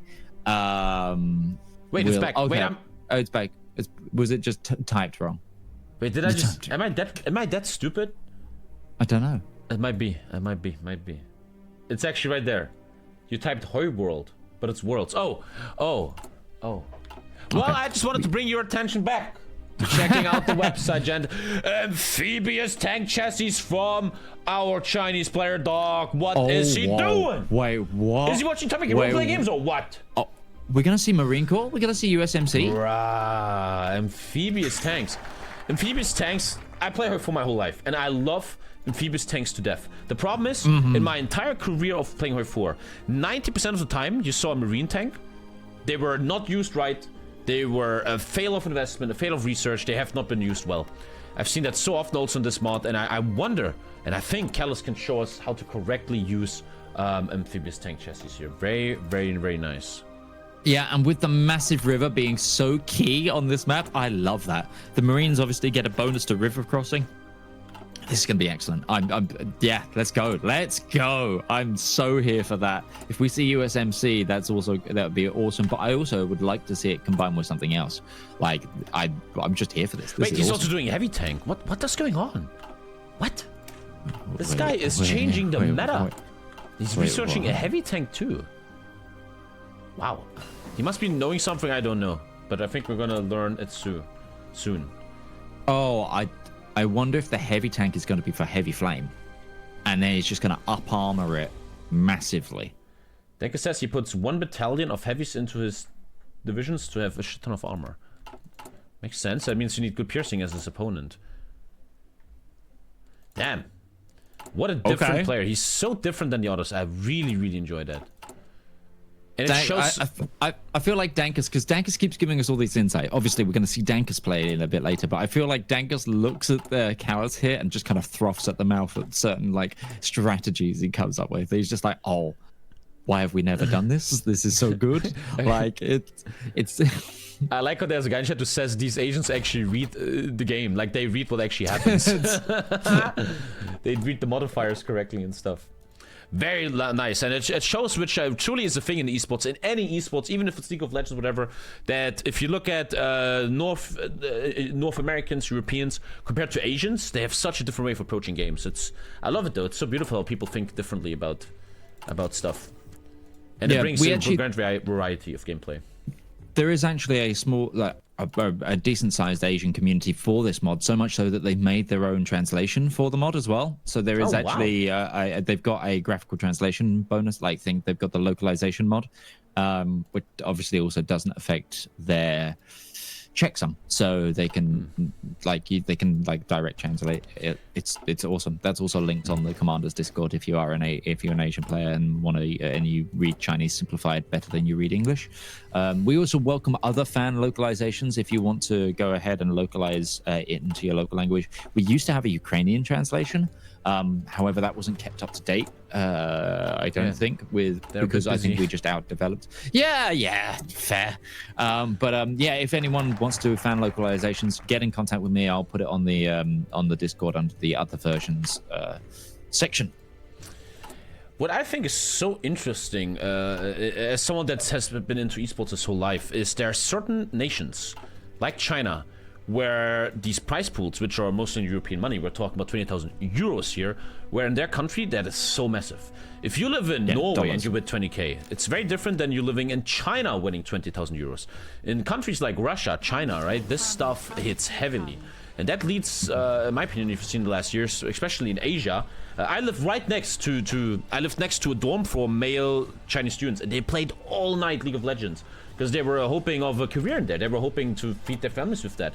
And it leads to people, seemingly like Callus, generally caring a lot about this stuff because they know, whoa, this money can genuinely change my life massively. Well, yeah, there's also, you can even think of it closer to home. Habibi's pointed out that. Oh, hey, Habibi. Like Turkey. Like the difference in currency in Turkey is huge.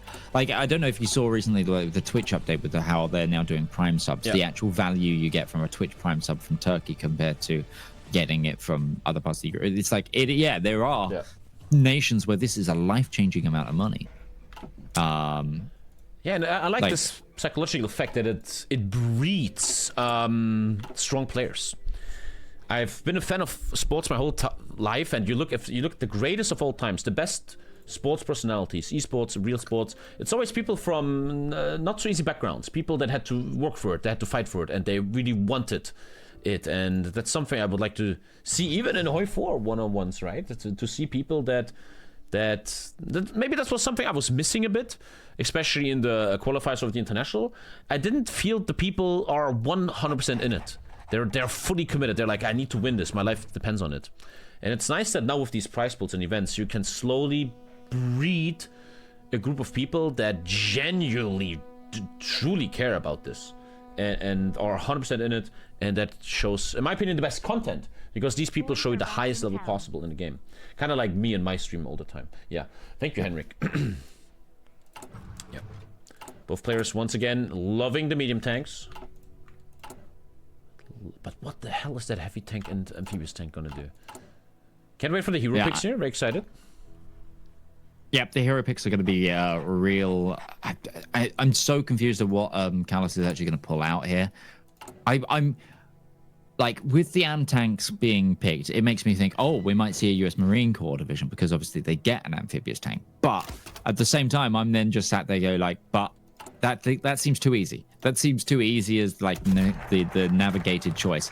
I wonder if we'll see something like Canada or just standard Commonwealth or something with like a different what's it called, the doctrine, and it would just be something wild that I could have never predicted. Some people in chat say he's just researching this to get funds into his MIO, but then I feel like you're wasting so much research for what? A 5% production bonus again? I don't feel like these 5% are that strong. Hey, yeah, you can see his how to say the pre-thing. He's preparing it and he's going for full production. He wants to unlock 8% production bonuses. He gets 18% overall from all of this. Level 6 MIO has the cutting corners policy, which allows another 10%. Yeah, it does have the policy as well. That is correct. Cutting corners. They lose a bunch of stats, but minus 10 production cost. Okay. So Dark is all about getting the best possible production cost. And especially as someone that balances this mod, which I think is you, Leonard, it might be interesting looking into less bonuses for medium tank production to shake the meta a bit.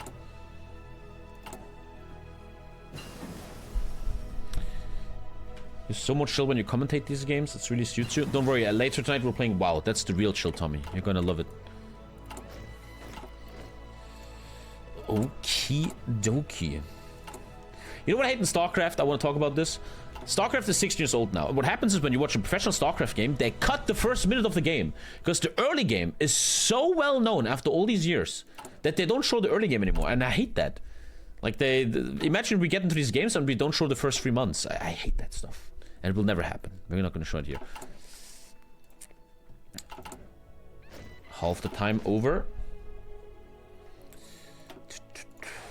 Yeah, I love that the build-up even now is still seeing changes. Like, I love this change in tech that we're seeing from Callus. If it really is all just to get those production bonuses, I'm really excited to see the divisions that get created with that, you know?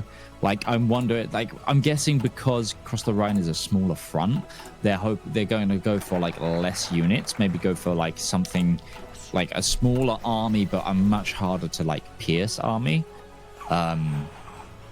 It might be what? Whoa. Commonwealth. Looks like Canada, I would think. Canada, I'm guessing. Yeah. And access is on Hungary. Okay. They're looking for any advantage they can get on medium tanks. He's spawning in 400 mediums here, the access players. And 50% armor. They're looking for armor production. Yeah. They want armor production bonuses as much as possible. We're all gonna sit down in Stockholm and Tommy's just gonna pull the rug and tell us it's a StarCraft tournament. he's gonna be a match. We're all gonna just pull a rope. There's gonna just be a completely different game. Like, no. Maybe you should run a StarCraft tournament, Tommy. Oh no, never. I hate StarCraft so much. I play the game all day. Everybody just cheeses. It's just pure cheese all day. Nobody wants to play the game. Oh dear, that's a clip, everybody. That's a clip right there. But Mitch, what I'm saying now, I really mean this. So I started StarCraft like 2 months ago. Like, really, I don't want to be the best. I just want to undust my skills. And I'm playing a lot of Hoi4 lately, these competitive roleplay games. They're quite competitive. And I genuinely am telling you, I feel so much better at Hoi4 now since I play StarCraft. My brain is faster, my left hand is faster, my hotkeys are fast, I see stuff fast. You can't deny that shit. I gotten really good lately at these competitive Hoi4 games again. I genuinely believe there's certain games that just make you a better gamer overall. Make your brain faster. There's definitely transferable skills, I would say, with, like, honestly, any esports, as long as they're in a similar fashion, like any RTS will probably transfer well into the Commanders mod. For example, if you are a fan of just RTSs, whether that's StarCraft or any of the other repertoire, like I'm a huge Company of Heroes fan, and I based a lot of the design choices for this mod on Company of Heroes. But it's one of those things of, it's still Hoi, it's still got its own unique flavor to it, but there are still very much transferable skills. That's why, if, like, when it comes to me playing this, I would not be able to do 1v1. I do not have the brain capacity for a 1v1 game, but I'm so looking forward to, like, future editions with more team elements. Like, we've got the 2v2 already, but it's always been one of my goals to get 3v3 and 4v4 versions of this mod out, or 4v4 variants into this mod, and it's going to be, you know, that'll be where I start playing this all the time. Dankus has really interesting insight right now. This focus, Dr. Sherman, unlocks a Sherman tank design, which already has maintenance 2 and the medium cannon 2, meaning you get them for free and never have to research them. Also, I just saw gain 200 medium tanks and a design that will be used in armored divisions. You also get 200 medium tanks. Very, very, very strong focus. He does not need to research a lot of stuff, and I really think this is so genius. The amphibious tank and heavy tank research was for MIOs. That is next level stuff. Very, very beautiful. Yeah, that's huge, because also it's one of those things of, like, you'd never expect someone to just grab grab tech for MIOs, which shows just how much the MIO section of the game has really added another layer onto the pro scene, because I feel like MIOs is the kind of the forget about thing. You can definitely play this mod without it, but it just shows you the best of the best are really thinking of squeezing every little value they can out of the mod.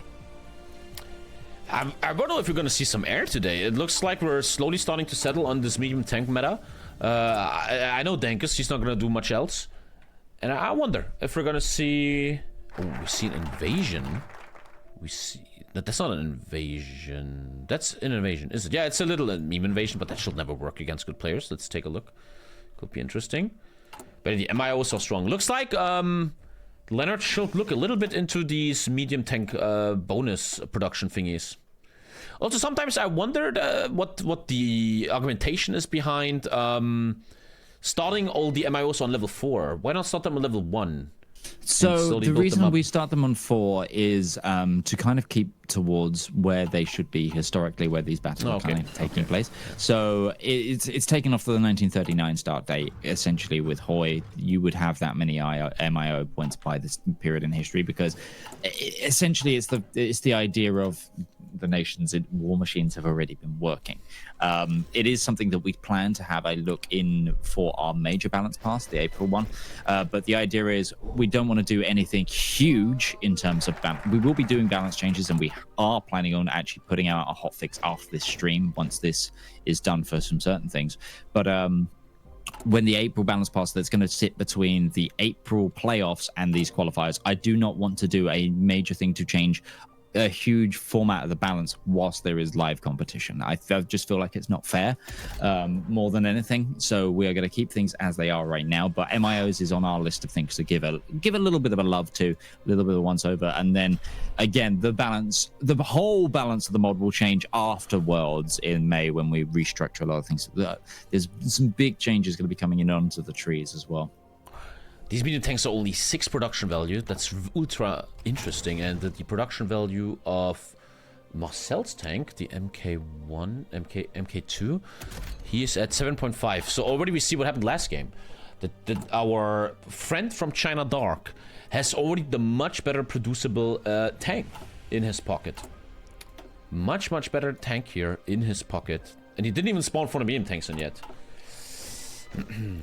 To be fair, isn't tank combat way cooler than infantry? I'm enjoying this meta. I fully agree with you, Leonard. I fully agree. I just feel like, as a developer, you always want to kinda counter what the meta people are doing. Like, if you have 100 games and 90 games are medium tanks, then you might want a little minus 5% medium tank production or something to trigger them a bit to keep innovating. But the cool thing is, something you see... I'm gonna not make Stalker reference, I'm making a Dota reference. Many years ago, there was a guy called Cinderin who said something beautiful about Dota, I'll never forget. He said, we could not patch Dota for 3 years, we would still have a new meta after 3 years. Why? Because there's so much variety in the game, so many heroes, right, that interact in such different ways. And the beautiful thing about having 10 maps, as Mitch is saying, or one day having 12 factions, 14 factions, there's so much variety in what you can pick that meta kind of writes itself almost. It's very hard to get stuck when there's a lot to choose from. Yeah, absolutely. And also, we're going to have to develop in line with iterations of Hoi. If Hoi makes a change, we have to obviously adapt with that. And even base game Hoi changes might shake up our meta. Like, for example, the MIO system. That wasn't in the mod when it first designed, when we first brought this out all the way back in end of 2022. The game itself has developed enough that it's also going to cause shifts and changes. So yeah, I think it will always fluctuate. Like, I also wonder if this is the meta you will face a lot, the medium tank meta. What kind of counter could come up with? What counters this? Because if you look at Doc here, that looks like such a strong build. That's a very strong build. Hell yeah, Habibi. Old school. Old school. Tank destroyers? Can you produce enough tank destroyers, though? Question. Ciphers are broken. The war's about to start. You could as Romania, for sure, as we saw that production bonus for them. And I think you could as if you go either CBI Theatre or Shafe on the allies, because of the Fisher Body Design Works, which is the shared focus between US 12, France, China, and US Marine Corps. But you'd have to hard dedicate your pick to countering that. And I feel like, honestly, the better option is just, actually using the ban phase tactically to get around some of it. Which, for example, if Callus loses this map now, I think most of the tank trees are going to be banned out. So we're going to see probably a shift towards special forces or infantry again, or even a CAS build, or like an air build. Actually, as a thing, we haven't really seen an air build at all today. Yeah.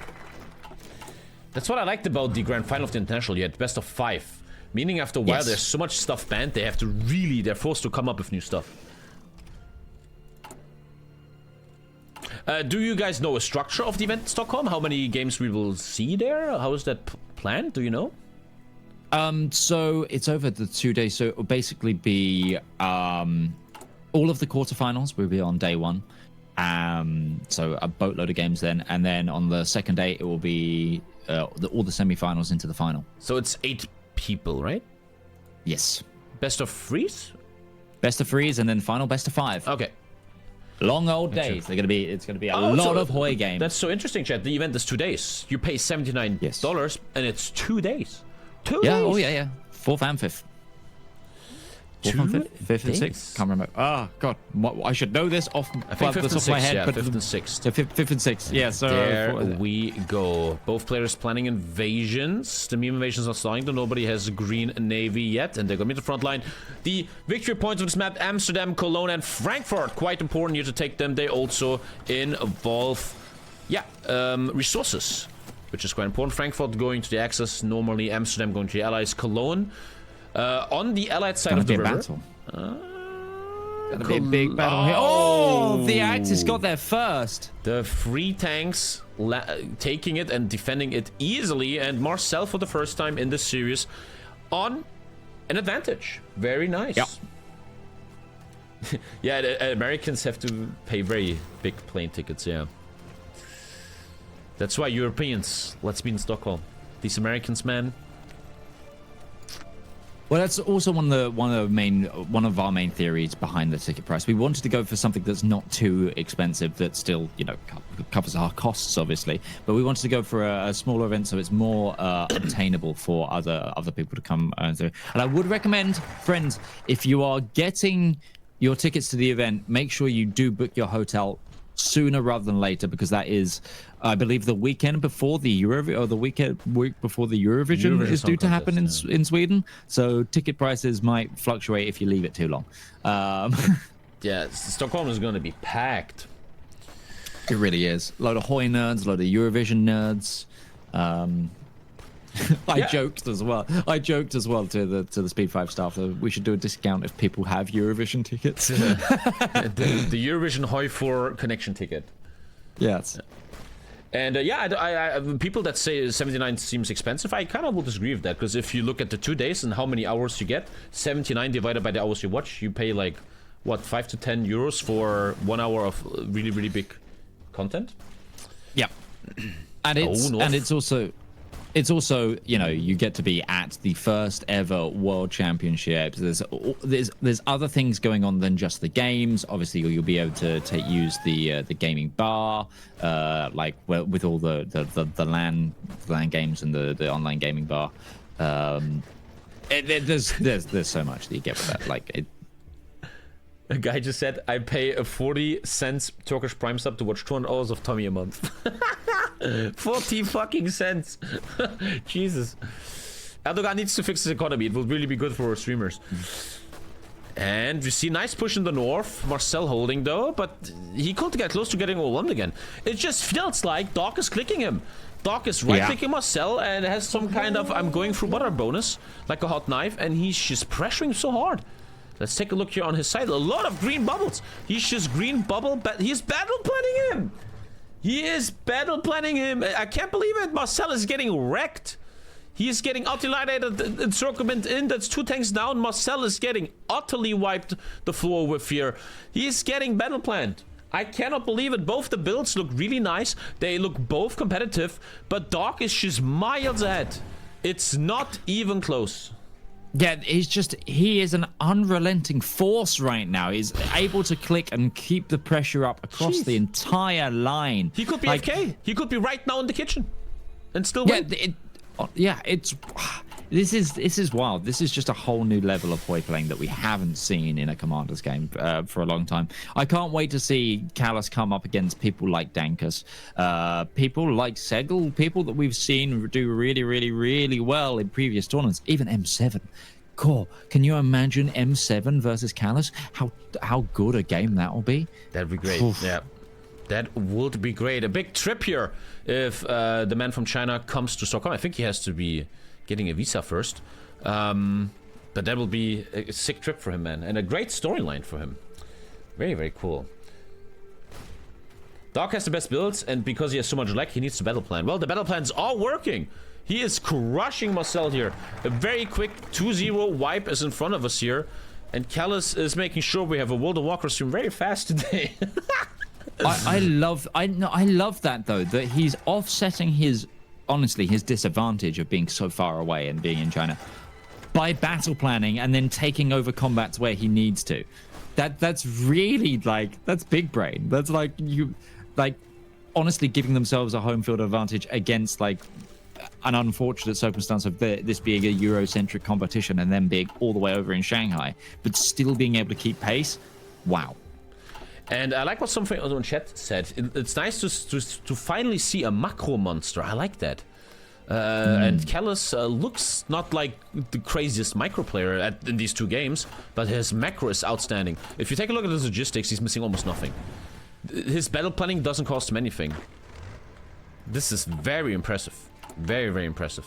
And Marcel is not probably gonna get to the qualifiers here, to the playoffs, as he just got stomped.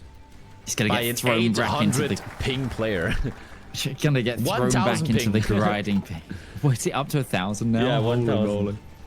He's going to be thrown back into the grinding pit. I hope we see Marcel again, though, because I will say that the fact that Marcel has been able to grind themselves up to this point for the first week is, it's a good showing. And like we've been saying, Marcel's builds have looked good. He's just kind of being outdone in this case. Yeah. Again, this is how the showdowns work when they get to it. Is we take the top 4 from the week's playing. 1 plays 3, 2 plays 4. The lower elo player gets the map and faction pick advantage to offset the fact that the other person's statistically better. That's essentially how that works. Yeah, congrats to Marcel, who earned himself a ticket to play another 40 games next week. Oh god. Hey.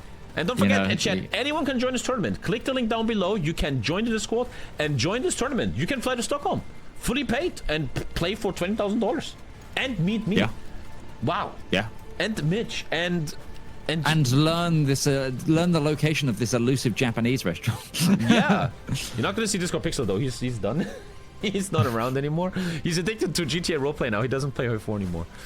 Really? He's gone over to the GTA roleplay. When he beat Leonard in that Africa map, the most legendary game ever, I was like, Pixel has a big career in this, but he didn't follow it up.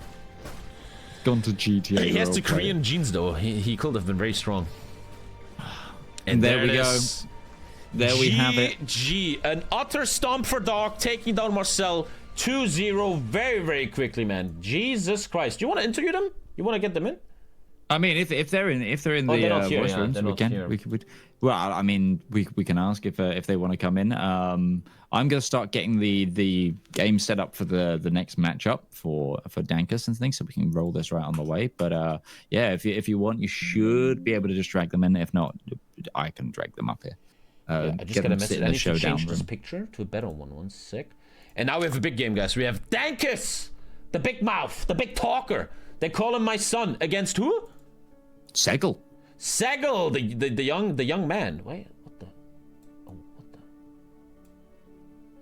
what the? Oh, get your ticket. Get your tickets. Look at that, professional streamer. So professional. Look at that. Very nice. Oh, yeah. That Tommy. That they didn't give you. I know. Yeah, I know. I was gonna say that. Yeah, if you right click that and hit fit to screen, it should go to the right place. I always feel so bad for the people that work with me because they must be like, this fucking guy, bro. This fucking guy. Happy I could stream today, though. Chat we had, but you see, it has this blackness, which is a bit. Yeah. No, put it fit to screen because it's meant to be like small and in the corner. Is the idea? Small in the corner. Wait. So, yeah. So like right click the object that you're moving. Just hit right like click, fit to screen. Fit to screen. Yeah, that should be. Well, I never clicked it in my life. Fit to screen. 1 sec. It should be under It might be under transform. Fit to screen. Fit to screen. I'm trying to tell you the controls for OBS. Oh, that's how there you OBS go. works. There you go. That's how that works.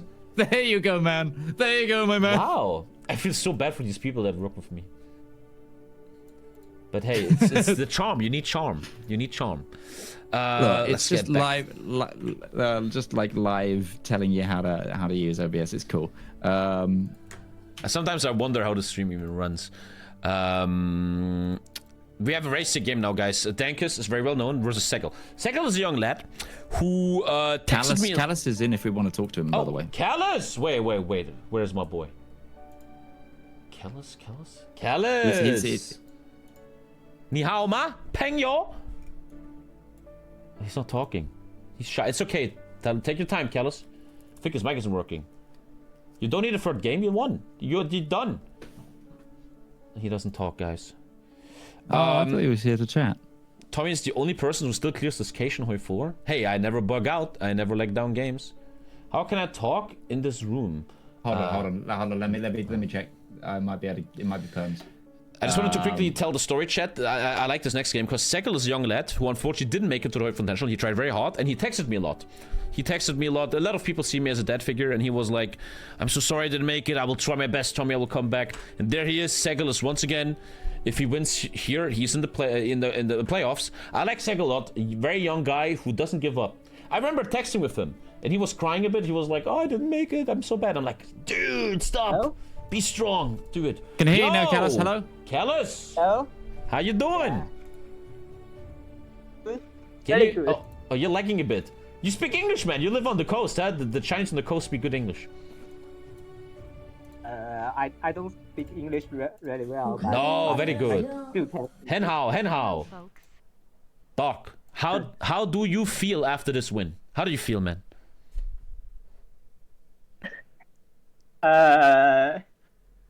I'm really a fan of Dankus, so I'm willing to have a match with him. You're going to the dentist? What? I'm willing to have a next match with Dankus in April.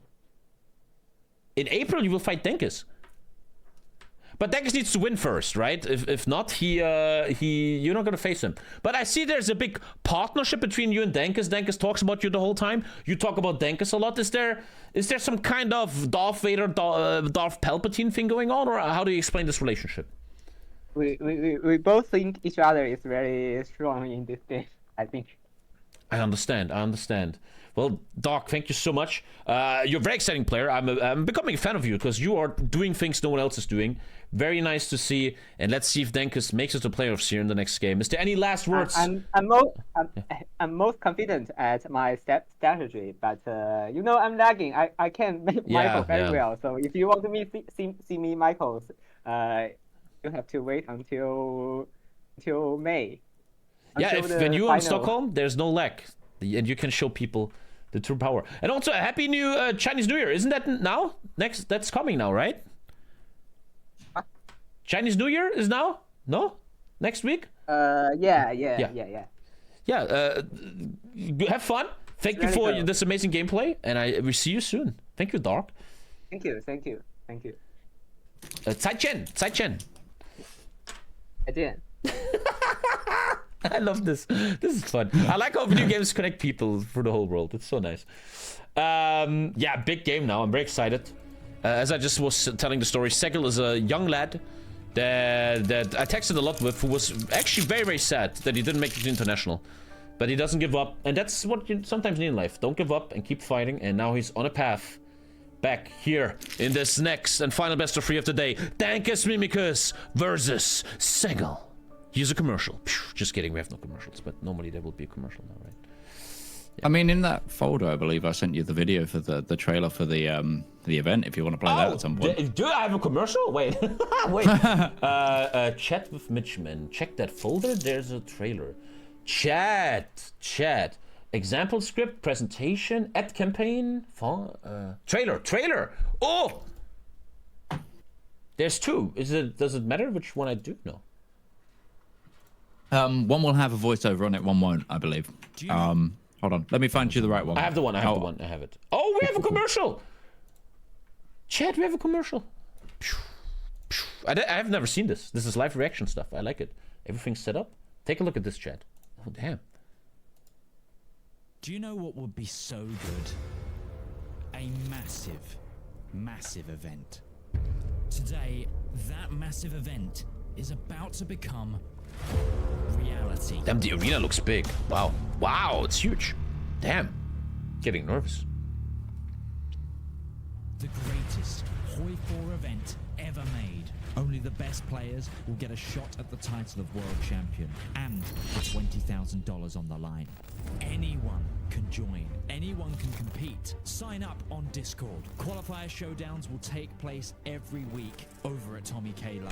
That's me. You can join us for the first ever Hoi 4 live event in May. There's going to be content creators, there's going to be developers. It's going to be a real who's who of Hearts of Iron. Nice.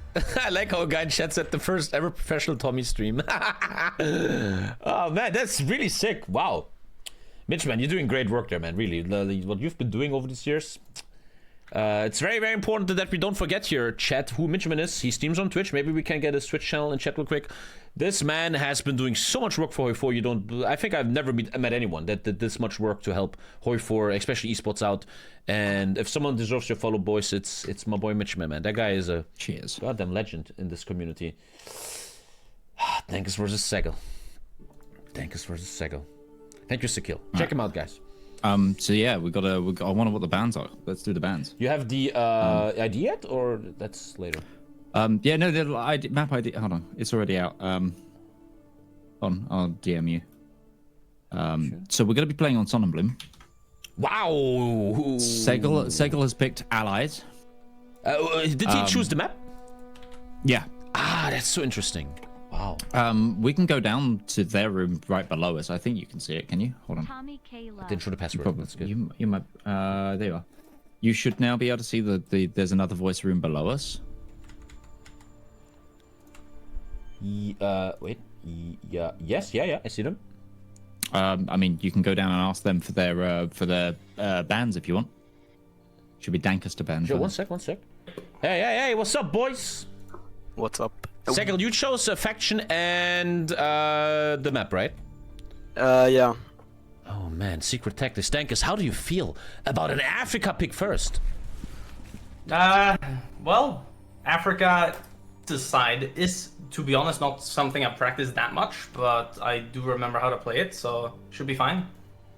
Very interesting. I feel like something secret's coming inside. Good luck, boys, and see you on the field. Bands, I think, no? Oh, the bands. Yeah, okay. The lower tier player, Segel, has first ban, right? No? Nah, Dankus is the first ban. Dankus, you ban. Fourth ban's on. I ban France. Oh, France, okay. And Segel bans? I ban Pentagon West. Pentagon West and France banned. Good luck, gentlemen. And Segel, take him down. Come on, man. Yeah. I kind of like I talked about this some minutes ago, whereas I feel like if you feel you're the weaker player, Why not choose a map like Africa, where everything is so different? It's not a big front line, it's not very micro heavy. You actually can use secret tactics on the enemy. And we see what Segel is doing here. Africa first, very, very narrow front line, a lot of navy, a lot of dropping onto islands to get victory points. And Segel might have something prepared. What were the bands? What were the bands? I want to know. The bands are France and Panzer Group West. Kind of the go-to bands now. Okay. I want to really quickly check Panzer Group West, because people are hella scared of Panzer Group West. Is the tank bonus just that strong?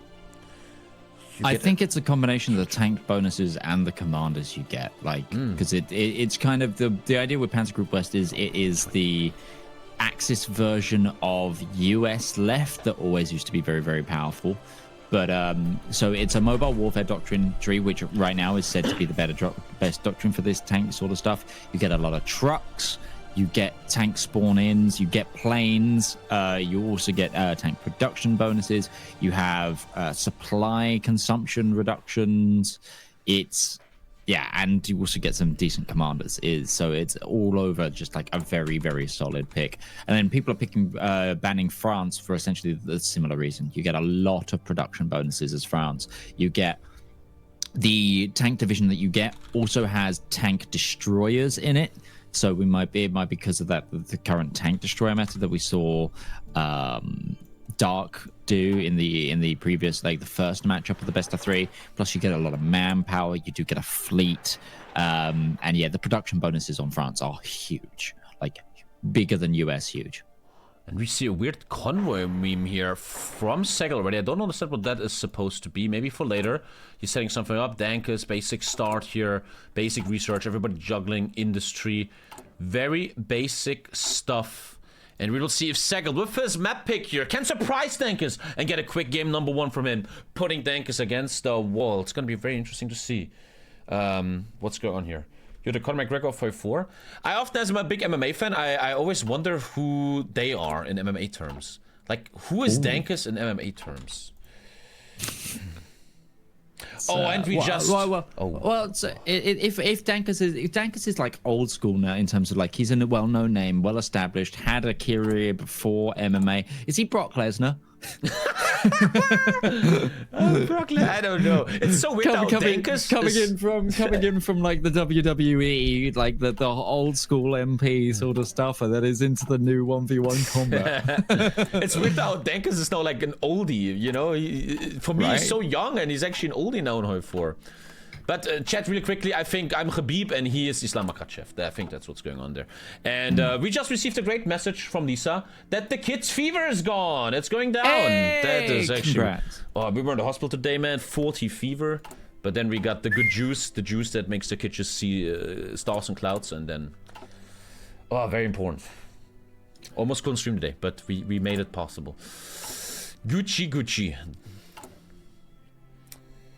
Very excited for this game. I think Segel must have something planned. He's not just picking France for nothing. Tommy is MC Punk. Come on. We need some epic music here, man. Epic music mix. I feel like...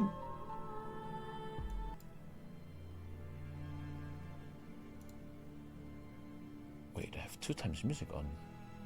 What's going on? I feel like now, today, this all got much more real for me. I was just, okay, I'm going to Sweden, there's like this event, but now it's getting much more real for me.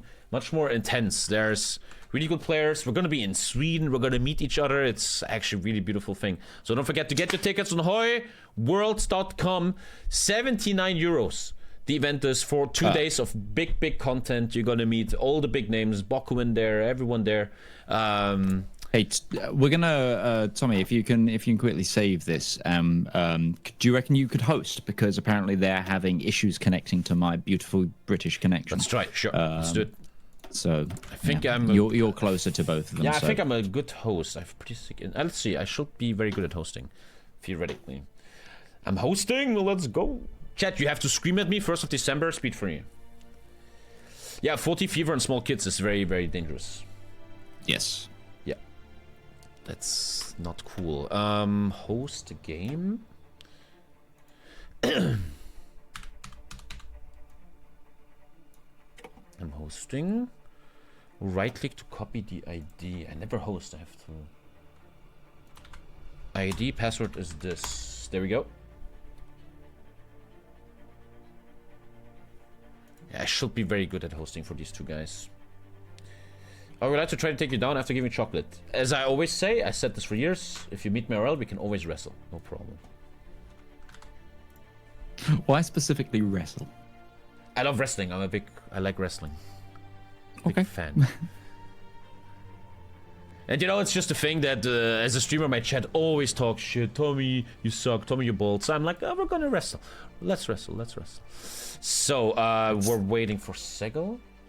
Yeah, I didn't even know there's this epic picture here. God, where is that from? Jeez. That's cool. I'm gonna upload that on like Instagram and shit. Oh yeah, do it. The folder I sent you, I can get you. There's one. I'll get you sent one that's sized for Instagram. Hold on. Oh, there's like sizes and stuff. Yeah, we've already got the formats down, man. Segel is I got one in. here. So wait, I have to click observer. I don't ready up. I don't have to do any rules or anything. Africa map, yeah. It's already better host, yeah. They can feel it. I think I'm a very good host, yeah. I just never host because, oh my god, fuck that. Siege in the Ice. I remember when he made that picture. He was like, "We need you to look evil." And everything's ready. Are you on observer match? Yes, we are officially. Wait, I didn't save. Let's just restart, right? Yeah, let's. Yeah, that's totally fine. It was in the first like 10 seconds. Let's do that.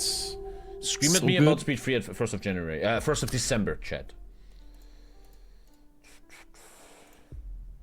We can go to your hotel room and wrestle. Bro, I'm in the penthouse. Ain't nobody of you guys going up there, okay? I don't think I'm in the penthouse. I'm like where everyone else is.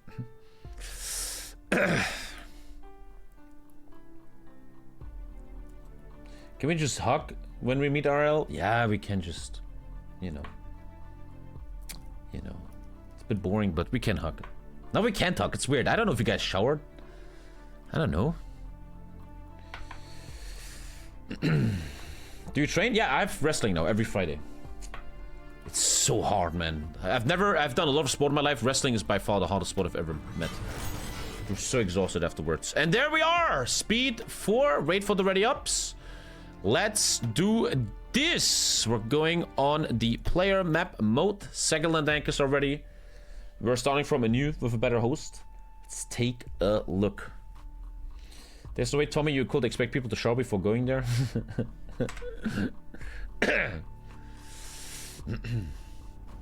And I highly recommend as well, if people are coming, if they get like an extra, you know, if they can afford to, they make sure that they come like a day before, day after the event as well, because Stockholm is a lovely city. That's very beautiful. Yeah, you'd have a great time there. It's a lovely city. It's a really lovely environment to be in. There's lots to see. So just make a trip of it. Yeah, make a total trip of it. Very true. I'm becoming an old man, and in the morning I just took walks. I just walked around Stockholm. Very, very beautiful. Very beautiful, and yeah, the thing is, you saw that on Twitch in ParadoxCon. ParadoxCon. You come there, you may be like, oh, I have no friends, I'm lonely, shall I really go there? The thing is, you meet people there. You meet people that love the same stuff as you, the same content, the same game, and you connect with them a lot, and you just go out and have fun with them. You can play in the LAN area above, you can meet, you can go eat, you can have a lot of fun. Yeah. Day and a half on the plane from Australia. Hey, you only live once, man. You only live once. You're gonna meet people from this chat, so I'm not so sure. Hey, you guys are all equals. Don't think you're better than them. Is this a salesman talk? I think it's... You wanna sit on a beach with your parents, or you're gonna be like, Mom, can I go to Stockholm and watch my favorite video game? And meet Tommy K? What's better? Come on. You can bring him on too. Yeah, that's also the thing as well. Like we said with the place the arena's in, like you can just, you know, go off on playing games there. It is a gaming bar. You can find a corner and just go, you know, sweat out some Dota or some Hoi 4 if you want to for a little while. If there's too much social, like there's plenty of things to do to avoid social interaction as well. It's great. Yeah, you literally just walk upstairs, chat, and you're in a massive gaming area where you can play any game you want. And they have chips, popcorn. It's very nice. And I can actually play Dota. Oh, that's nice. You get a nice... And then above that is a Japanese restaurant. You eat the Japanese food, you play some Dota, and then you watch Hoi4. How can you not want to come there? Let's go! Game number 1, Dankus versus Segel. High-level stuff. Dankus now a veteran in the game, been playing for many years. Segel up-and-coming young guy who wants to make a name for himself. Almost made it to Tournament International. One of the last people to drop out before the big games happened.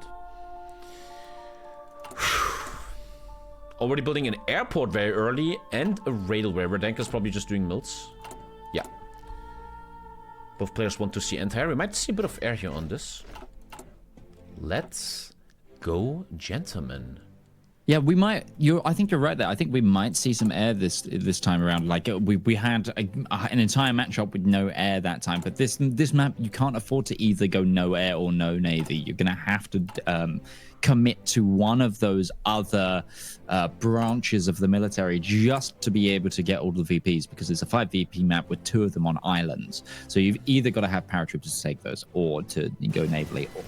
I mean, theoretically, you can just only contest the land, but the game is so much harder for you if you do that. And there's already a tank build coming out of Dankus. He's going for the tank gun, and Segel, very crazy, taking construction speed. No, he just stopped it. I thought he was going for construction speed, going for flame tanks. So both players doing medium tanks. Both players doing me. Wait, I'm the dumbest host ever. Segel was in the Defiance International? Oh, yes. It is some zero who dropped out. Yeah, wait. Did you forget that Segel versus M7 was your grand final? Lord. Yeah. This guy was in the final. I still have to send him. That. Wait, what? Yeah, next month I will send him $2.5K. This guy, bro. Jesus. Oh, dude, this is the second best Hoi4 player in the world right now on paper. Kinda. Yeah. Against whatever Dankus is. Damn. This just got more exciting. This just got much more exciting right now. We'll see about that in Stockholm. I mean, he came third in the last invitational on for our stuff over on Speed 5, and he came third/4th in your event. So I think he's about third statistically. Okay. And both players are already going down the medium tank route again. The medium tank meta just seems a bit too strong, but very interesting on this map. Malta and Crete are victory points, and the heavy tanks are not so good at taking that. Who has the better navy? Who takes these 2 victory points? And what's gonna happen in the very supply-less, unconnected, no railways here, deserts of Libya? We're gonna figure it out. I need some desert music. Epic desert music. Epic desert music, one less S, wait. I know, for example, right now that there are people in chat that are going to be taking their sides already. I know Leonard's obviously going to be backing up his main man, Dankus, right now. Not for the reason that he wants him to win, but for the reason that he wants him to not have to do another week of grinding, because Leonard misses playing CSGO with Dankus. Oh. It's like, you know, you and your friend, you grow up, your friends, you always play football together. And as you grow older, right, for you it's just a hobby, you just play after school. And your friend, he joins a team, he's getting more professional, and then one day your friend is gone because he's playing for the big teams now and you're left behind. That is the story of Leonard and Dankus. And Dankus is trying to join Real Madrid. Can he do it though? We're gonna figure it out. Segel is in front of him. Yeah, can we get a prediction or what? Can I do one? How does it work? Predict. Make a prediction. Prediction. How do I make a prediction? Dankus or Segel? Who will win this best of 3? Dankus. Segel.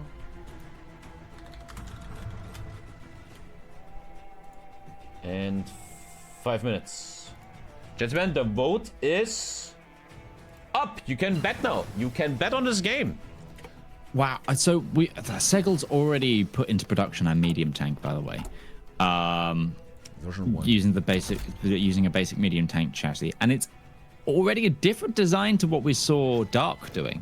There's a few variations on the stats and on some of the modules here. But it still looks pretty strong, and they're already getting a lot of them out. 60 already produced. Dankus is doing that tank destroyer build he just learned from Doc, where you act like it's a tank destroyer and you get the bonus on it. So he's playing Romania, that's confirmed.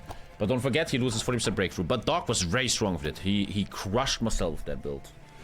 But have you seen what Dankus is building as well? The bottom of his tree? At bottom of his production queue? The submarines? Those aren't submarines, my friend. Yeah, both of them. Yeah, both of them. Hard on submarines. No. Those are not submarines, my friend. Wait, he's building carriers? Wait, what? Yeah, those are carriers. Both players are building carriers right now. Carriers. Oh, they're changing the meta so much. They must have talked about this. There must have been some kind of meta. They're doing carriers. But how do they get the air for that? Don't they need to put air on? Well, so we're seeing a Commonwealth pick here from the Allies. That's so early. He didn't finish his mills. No, he finished mills. Sorry. The game is very fast. Oh, because there's no China player now. This is much faster. Yeah. We're going to see Canada probably here from Segel, which means lessons from the air. They're going to get some other aircraft carriers. So they might just try and split the planes that they get from the spawn in. That could be, yeah. Wow, what a beautiful new meta. One guy doing 2 carriers, the other guy 3. Also, it's probably clever that you don't have to waste a pick on like Navy, Japan. You can actually focus on the really, really strong medium tank picks. And one of the carriers has just been finished. Yeah. Oh, did he just delete it? No, I think it's finished. Speed freeze at 1st of December.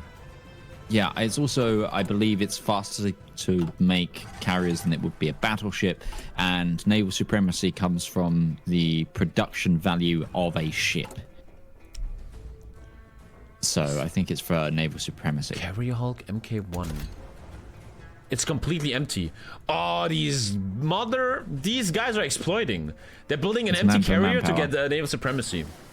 They found the meta. Manpower. That's kind of genius. That's kind of genius, I'm not gonna lie. A trick.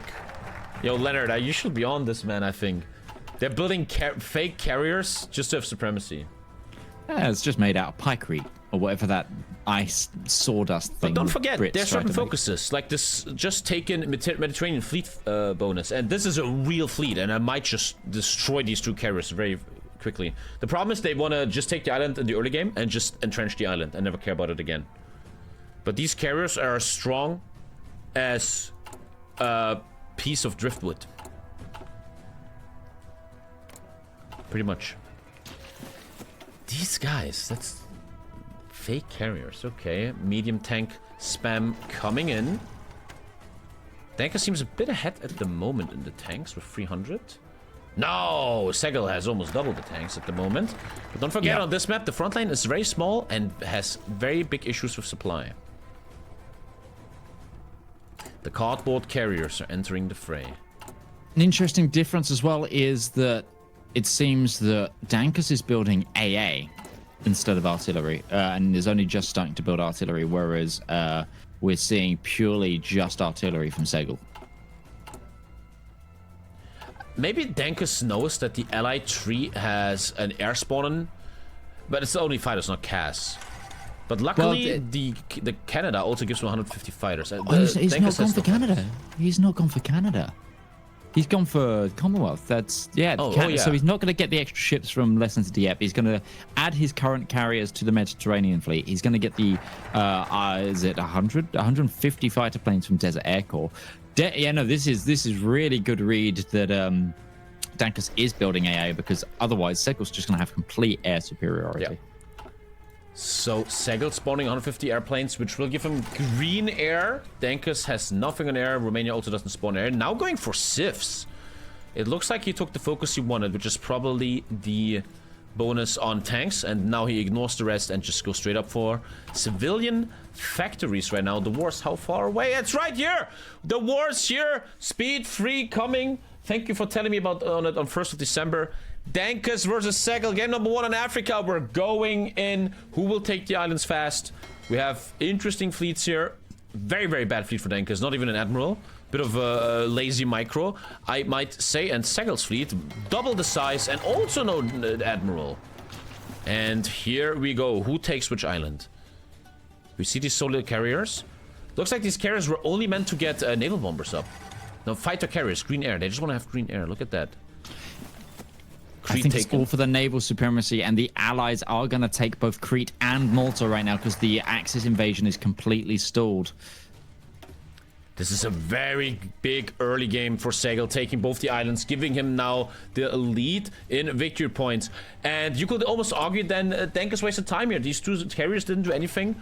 He never really invested in a fleet, but he just lost all the islands. There's 0 submarines trying to intercept anything, something we saw in the international a lot. And that is Malta and Crete for Segel, who now leads with 2 victory points. About to take Benghazi. We still don't see who takes Wadan. And Dankus could very quickly find himself down 4 points. He could be playing 1 against 4 here in a second.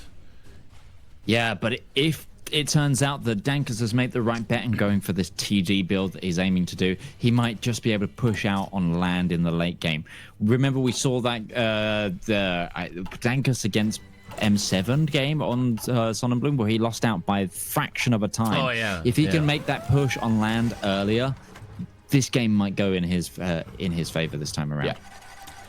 And now the big question is this Doc build, this really strong Romania tank destroyer build, so strong here that he just right-clicks through Segel like he's Marcel? Is he just going to walk through it, or will Segel be able to hold this? The big difference here between the Rhineland and Stalingrad, which you saw before, is the supply, obviously, right? And it's going to be much harder for these tanks to be efficient. I'd like to see some cast here maybe from the allies. For logical striking, you have full green air. He should have full green air in a second. And logic striking North Africa is very, very effective. He gives Wadan a wave. Oh, and I'm teleporting quickly to the North Pole, looking at some polar bears. And why did he not take Wadan here? Wadan is not a supply hub. Ah, okay. No. It's the mountain tile that has been taken by the allies there that is the supply hub, where the 3 tanks are. And now they're pushing on Wadan. He's pushed out that infantry division. But he doesn't want to take it, yeah. He thinks it's a death trap for supply. Yeah, he wants to connect the supply hubs up first with railway. Is he building the railways? He's not building railways. That seems really, really bad. He needs to build these railways right now. Oh, he needs these railways badly. And he only has 2 sieves running. Maybe that's why you see these players do sieves, my dear chat. Because they really want to make sure they build these railways. Is Dankus building railways? He is building his connections. This could be a massive mistake if there's no connection to the supply hub. He's living off the port here, but the south has an issue. And the Navy, the Mediterranean, fully belongs to our allied player here. It's Dankus' to move. Another really good thing about Dankus' pick here, the Romania pick, is that siege warfare. We've seen on this map time and time again where a full back line of forts is the only thing stopping someone from taking a VP. Dankus is going to be able to push through those forts so much easier. Honestly, this whole build feels like Dankus fighting against that scarred moment in your international where he lost out by seconds just due to a fort line. Yeah. Like, Dankus has gone away and worked on a build that actually just completely, helps him not ever face that ever again. And Dankus is far ahead in the economy. He's running 16 civs against the allies' 5 civs. And civs are quite important on this map because you want to build your railways. And still no railways here from Segel. How's Segel looking then? Let me take a look at Segel. That's the problem. He's attacking from an own unsupplied region, getting a bit of debuffs here. The debuff is how much? Low supply. I actually don't see no supply debuff yet. But he does not want... Oh! No way. Psh in the chat. We need a psh in the chat. This is where you mostly get stream sniped when you're... Oh, he's already dropping! But he's Dankus going! was fully ready! Dankus was ready. Hell! The supply hub is disconnected, yes. But Dankus was actually ready for it. Oh, wow, he was actually ready. I can't believe it. But his supply is disconnected. He could lose Wadan now. Beautiful move. Maybe he should have dropped behind more. But Dankus fully was ready for it, man. That was very quick. You know what that was, chat? That was esports. He set it up so quickly, man. You could not even be prepared for it. And there goes down Wadan for Dankus. Second look from the allied player's perspective. He's not taking Wadan. He's just pushing him out. You see that? Beautiful micro. Push, stay. Push, stay. He lost the 4 paratroopers. It was a bit of a token. Hey, I'm here, Dankus. I'm ready to fight you. The Marines, the paratroopers are down, though. The manpower is lost. It looks like Segel is buying for time here. He's pleading for time. Yeah, I do feel like, though, that might have been showing your hand a little bit too early. Like, now Dankus knows that there's going to be paratroopers. He now knows that he has to, garrison those back lines, keep those ports maybe with a few troops on, lest he lose his connections. I feel like it could have been utilized at a better moment right away. But that being said, still a very, very good try to, you know, shake up the game a little bit. It's just now that isn't going to work again the next time. He's just clicking Dankus in the south. Now doesn't have enough power anymore to do it. Running out of equipment here on his esports division, and it looks like Dankus can slowly build up some planning bonus. He can entrench himself. He can slowly build up that supply hub in Tripolitania and start his attack soon. Don't forget, Dankus has an unbelievably scary army here. It looks like he has triple the army. It looks generally like he has triple the army. And if that army starts walking into El Al-Haila, the game could be very quickly over for Segel here. He is on the fence. There's a 13 division difference between Dankus and Segel right now in favor of Dankus. He has 33 to Segel's 20. That's a lot on this small map. That's a lot. I don't think Dankus will ever threaten Malta or Crete. That is over. Dankus knows he's going to break through the front line, and that's it. And this looks creepy for Segel. I don't know if he has enough. Let's take a look at his esports division. Looks Gucci, but also not that Gucci. If you take a look at Dankus's division real quick in the other perspective, we're looking at this division. Quite the same, but this is a bit more ahead. The Dankus division is a bit more ahead. Better support companies. They look a bit more ahead. And now the big wait starts. When is Dankus going to try to finish this game by breaking through? I'd like to see more divisions for the allies here. Such a low division count. Dankus still making divisions. Has red air though. Not the biggest debuff. It's not that much airplanes. One plane already falling down from the sky. I love this. Dankus is currently actually building a supply hub just north of Wadan. When that comes in, I think that's when we're going to start seeing the push. Yeah. I think he's waiting for that. I think on this map, people understand nowadays, you have one big attack. You have to prepare for that big attack. If it works, you won. If it doesn't work, you lost. But Dankus has once before done it, tried it, and with like only 5 seconds left, lost the game. 5 seconds later, he would have won. Comparing this to the international, the quality of gameplay is so different already. Yeah, they have. Everybody has improved a lot. Like metas are more established now. Well, this was one of the things we always one of our downfalls as well, doing big season updates right when we did the invitationals back on the older Speed 5 events. It was the kept fact of like the meta got established during the event, and then we didn't see much fluctuation from that.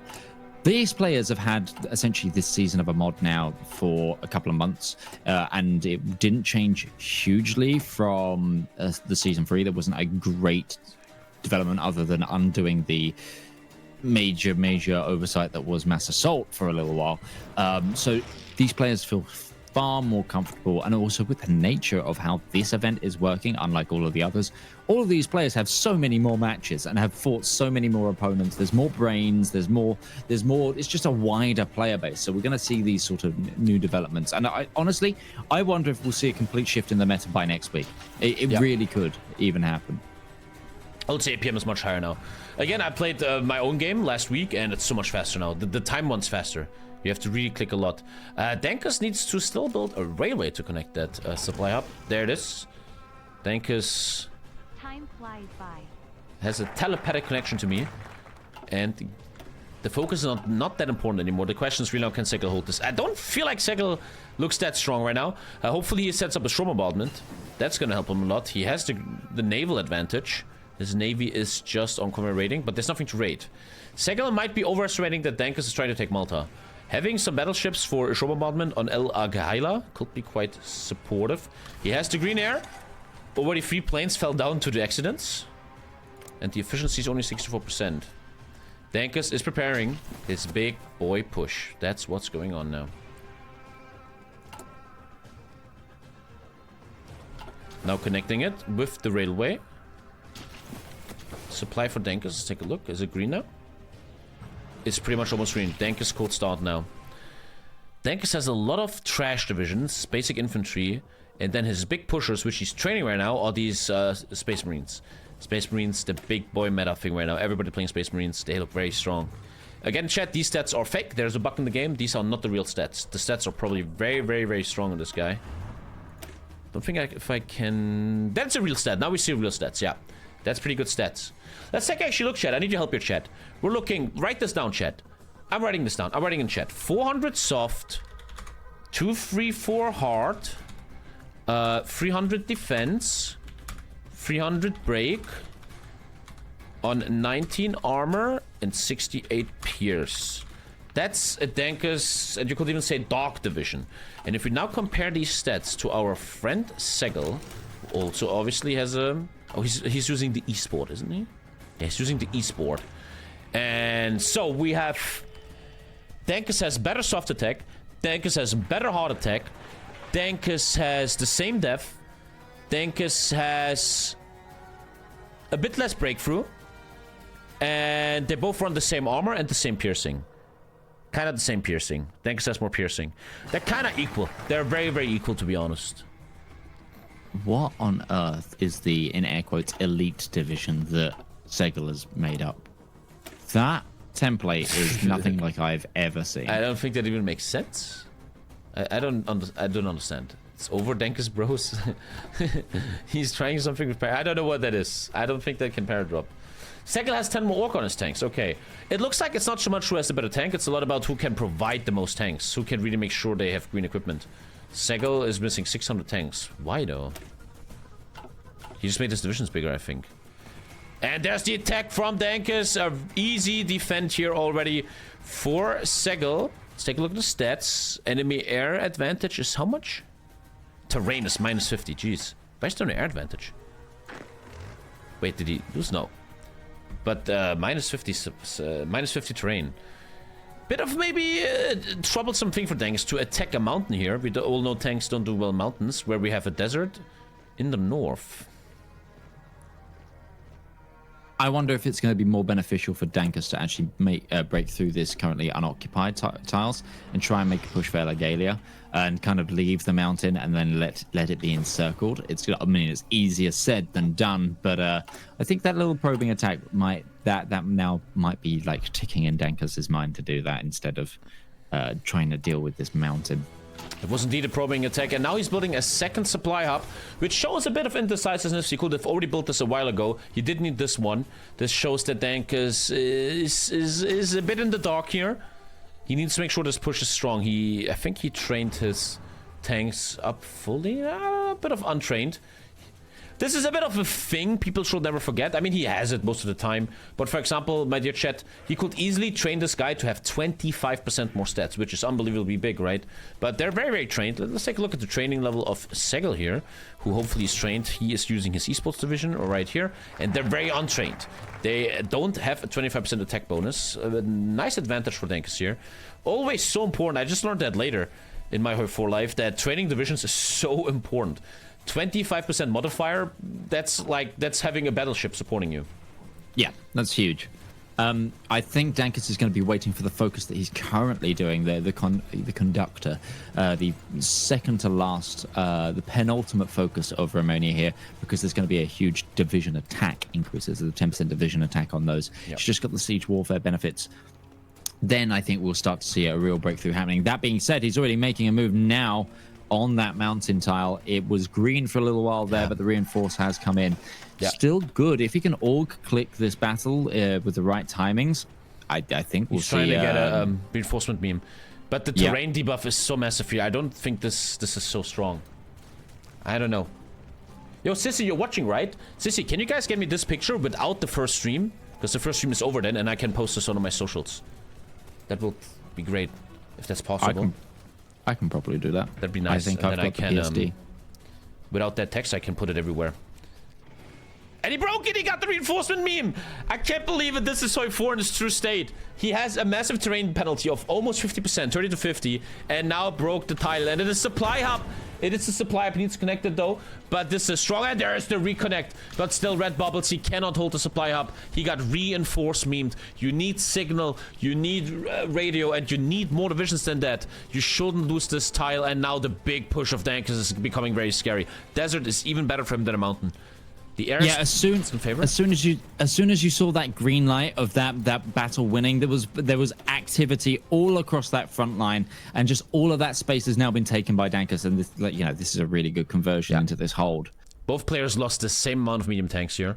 They're very equal. It's truly just about who has the better modifiers, and can Dankus take. I think he needs Benghazi to win the game. He's already on less than 300 health here. The reinforcement meme, it's very hard to explain. That's how Hoi4 worked for many years, and still does. In a battle, units want to reinforce the battle. And even if the attacker is not winning the battle, if he manages to de-orc the divisions, so they leave the battle, and they are lucky enough that no reinforcement tick. Reinforcement is a random occurrence that you can improve with like radio and stuff. A reinforcement stat. You can get a random win over someone even though you had a red bubble the whole time. It's a very big thing, multiplayer. Very, very important thing. You should never really believe in your bubbles. And then look at that. You saw that, chat? The defender had a 91% green bubble and just got wrecked. Which I don't even understand, to be honest. Like, what? Yeah, it's organization. He's just de-orging so fast against these divisions from Dankus. But why are these... Oh, man. You know, Huge I wish we would have an instant... soft attack. I wish I could go back in time and look at these stats, but that was ridiculous. How did he break that? Wow. I actually don't know how easily he did that. That's why breakthrough matters? That's ridiculous how strong that was. I wish I could have seen that more. That was so interesting. He needs to get a show bombardment over. He needs a 25% bonus on the El Aghela. Dank has just got an extra 10% attack as well. Allied nations have broken the cipher though to counteract that. But yeah, Segel should be worried right now. Segel should be looking for other gaps in the defense here, because he knows that it's a ticking time on holding Benghazi. Yes, he's got a lot of ground right now that he can hold back, but the fact that Dankus has already stabilized Wadan, and it doesn't look like that Segel is going to be able to push back through. He needs to start thinking about other ways to try and maybe snipe Gabez or something, or like encircle this front line a bit. I like it holding better though. It's an urban tile, which is much harder to attack here, and you only attack from one. He said it's two battle stations to attack from. Good battle. If he's just probing it right now, this is so. And I love watching this stuff. He's using the show bombardment. His combat whiff isn't perfect. The enemy air support is only 5%, and low supply is hurting a lot. He should not win this, but he's crushing through the orc here. Oh my god, he's crushing him. This is crazy. He has so many debuffs, but he's crushing him. He can barely hold. The problem, I think, this is where I feel a bit newbie because I can't fully explain this. The problem is the real good divisions need to defend this. If you look in the battle chat, it's a lot of trash infantry fighting really good divisions. It would be very important for Segel that his good divisions are in the battle, but look how fast they de-orc. Oh, this is very close. Wow. Wow, every stat counts. This is beautiful high-level Hoi 4. Every single mathematical modifier counts. And it looks like Dankus cannot break through. Is he even force attacking? It looks like he's losing a shit ton of equipment. He's not force attacking, is he? No, he's not. No, he's just taking a lot of damage from both the air and the shore bombardment. It's just... Yeah. Also, the ciphers being broken is... He barely helped that. Wow. This is huge for Segel. And these tanks took so much damage for Dankus. Let's take a look at the stockpile of Dankus. Who is already down. No, he's not down on tanks. He's perfect. He has he's doing tanks. He has got 1k tanks. Segel, on the other hand, is only about 500 tanks, which is, you know, it's still good, but it's not as good. And with these kind of losses, those numbers are going to flip very, very soon. However, Segel not lost a single VP yet. Dankus is down to 222. Yeah, time is running against him, and Dankus very genius to pick Romania here, because apparently Romania, chat just told me, has an assault specialist, an urban assault specialist. Beautiful general for this, adaptable. But Segel is somehow holding on. Dankus needs to make it work, but oh, the supply here for Segel looked very weak there for a second. Oh, careful, Segel boy, pushing him back. El Aguila holding, but there could be something from behind. Let's take a look. God, there's so much switching going on. Supply for Dankus getting thin though here. Very thin. And the supply wasn't connected. He's not connected supply up. This is what I always said about Dankus for years. There is a bit of micro mistakes in him. Where is the connection to supply hub? This can save him the game, but he has no supply. He's still breaking through though, without supply. This guy. Yep. Look at this. This is huge. But this supply is gonna hurt him. He needs to build that railway. It's very quick for him. He even went for civs. The deeper Dankus goes here, the more he gets... Oh, he took El Aguila! He took the supply hub. Tommy is wrong. There's the supply hub. He just took it. Huge. Huge. I'd be so mad if I was Segel here. How am I getting clicked like this, I will feel. He has huge issues doing anything here. The other thing as well to note here is the very defensible terrain around Benghazi isn't going to matter as much against Romania because they have Mountaineers as well as their generals. Romania's generals, very good. Adaptable urban assault, Mountaineers. You've got the siege warfare bonuses from Romania. Yeah, they are this a could be a force to be disaster. reckoned with. This might be it. Dankers might have overcome the issues he had against M7. They might not be standing in the way this time against Segel. I must say, I don't understand how Dankers' divisions are so much stronger. Chad, I'm listening, Chad. He's grand battle plan, different doctrines have different orc. But he's like, just like the game before. Doc versus, the other guy. They just click their enemies. He just clicks them. Check the doctrines, Marcel. Tommy. The Marcel. Yeah. If people win more, I will maybe remember his name. I'm just kidding. We have full grand battle plan here, but not the best for the allies. And Dankers is on He's the got soft mobile attack one. warfare. Mobile warfare. He's not even finished it. Not even finished it. I Wow. believe the reason he hasn't finished it is because Romania is normally a superior firepower. Ah, okay. But he switched to the tank bonuses there. Creepy though how strong Dankers breaks through this. The modifiers were so much against him. But he still needs Benghazi. And he only has 170 health left. Correct. I wonder if we'll see Dankers make a push past Benghazi and threaten it by threatening Cairo and Alexandria. I don't want to say this out loud, but there is something planned. But he's ready for it, okay. But Dankers now fighting mountains again. Let's take a look at Dankers' supply and for this. Bad. Does he do something to fix it? He's not doing anything to fix it. He's going just around. He's just going around. Oh, he's connecting Sire Naika, which will help him a lot. It's looking great for Dankers.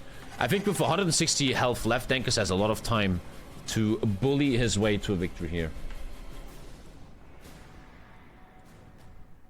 And Segel's divisions are really not that bad.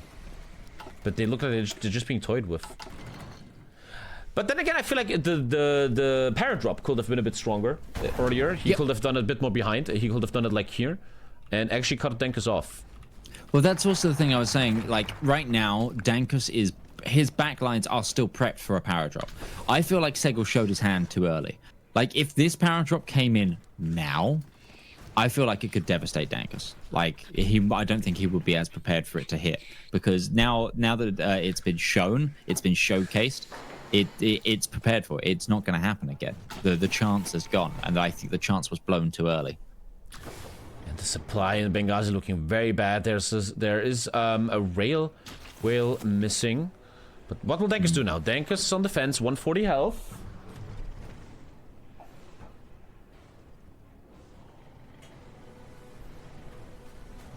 I feel like Dankers is preparing for something. He often plays like that. Prepare for something big and then bam!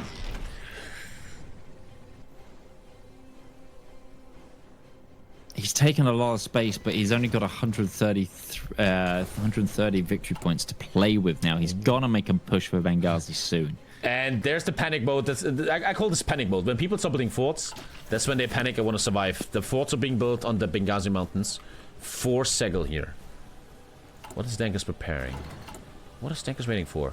Dankers a bit. There we go. Microing weak again. Not taking researchers and stuff. Something I always criticized him for. Something he could work on. Silent Hunters. He just needs to prepare something interesting here. And it looks like he is going to try to do it by not taking Benghazi and just going around it. Yeah, I've got to. He's going to try and threaten Cairo. I think that's the way. He's going to try and shut Benghazi off on land, and then either try and squeeze that pocket or try to just push for the capitulation, because there is a huge benefit now that Dankers has done. He's connected all of his supply, including one deep in the desert there. The Selenka's missing. Serenetica. Yeah, That's the one missing. I don't know why it's not connected though. It must be broken. He's not repairing it at all. The supply app is not working for him. I think he needs to put this up. He needs to put this up. That's his big mistake now. There's a big naval battle? Oh, I didn't see it. I did not see the naval battle. Couldn't be big though. Dankers has no real navy. I'm hovering over that right now. He's in his construction queue. He is repairing it, but it says days until repairs are complete. Never. Chat says it has to do with scorched earth. Oh. But I don't understand that. What does that mean? Oh, okay. Yeah, the state is currently under the effects of scorched earth. So, you can't repair until that has cleared. I don't see a debuff. If you, yeah. So if you see, it's like it's currently colored red, and the province is like the icon is red. Damage level is completed. Like, so right now it says that the scorched earth is like the icon is redded out. Yeah, that's brutal. But Chad, I don't know if Dankus puts these railways to the top, don't they get repaired? Huh. He's trying, but this is, by the way, a huge micro play by Segel, who actually managed to click Scorched Earth before he lost that tile. That was very important. He did that. And Dankus 80 health. Dankus in big trouble. Dankus might once again lose an Africa map in the last seconds. He needs Benghazi dearly or he's done. 77 health left. He does not get the split. Let's take a look here at Dankus's view. Very, very interesting to see Dankus's view. He's making a push, though. He's making a push right now for Benghazi. He's got a new division template out. He's making a push. He is being attacked from all sides, and he is kind of surviving out. But it is a desperate push at the thing. Dankus pinging? Dankus 70 just health. pinging for it? Dankus no supply though. The supply must hurt him. Benghazi hold 66 health. Will Dankus lose again in the last second? That will be a goddamn Hoi 4 meme if I've ever seen one. The back push. Be careful, Segel. Don't unentrench himself. Careful. He just cannot click Dankus. He's clicking him here though. Creating space. Red bubble. Should not be able to do this. Low supply. There we go. 55%. 60%. No supply. Should never win this. Only like a meme can win this. He actually almost de-orcs him. That's so crazy, chat. Dankus has no... Aye, that's crazy. Nice counter though. That's how you win that, chat. You click him back. You click him back. Dankus could have almost won that. Minus 60 supply. He almost wins it. With his amazing stats. But the counter. You know why Segel is winning here? He's showing good micro. The Scorched Earth. The side attack. Segel is alive and well. He's showing great movement and he might just win this. 50 health left for Dankus. Yep. It's going to come down to the wire. It really is. And the thing is, though, even if Dankus takes this, Segel has 500 life points to play with to try and get back into the game. Like, if Dankus takes this, it's going into a late game. And this is game one of this matchup. This is just game one of this matchup. Segel taking the first game, the will default. He's the big underdog in this game. He might be holding this beautifully played, man. Great plays the whole time. This is high-level stuff. And he understands how to counter Dankus now. Dankus has the stronger divisions. That is crystal clear here. But he knows how to counter it. Beautiful counters. And Dankus might just be down one game. And look at the genius of Segel, who chose the Africa map first. And he takes the win from it. I talked about this for months. That if you feel like you're weaker than the other player, then try to get a sneaky win with Africa. He chose Africa and the allies. And it brought him his first win here. And now Dankus fighting for his life in a possible game number 2. 20 health left though.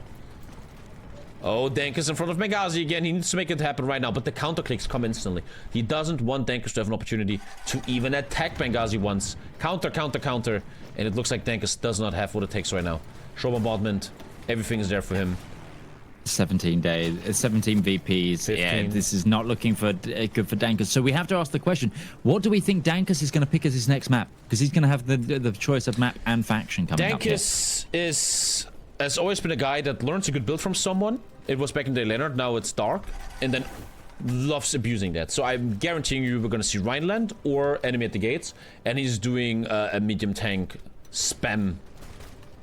Build. I'm thinking. I think Dankus' weakness has always been to be ultra predictable. Oh, this is going to be so close, though. Dankus is going to miss out again by the 3 VPs. Look, Wow, look so at this. It's down and out here. But look how close he got. Honestly. GG. Game number 1 going to Segel, who showed great skill here.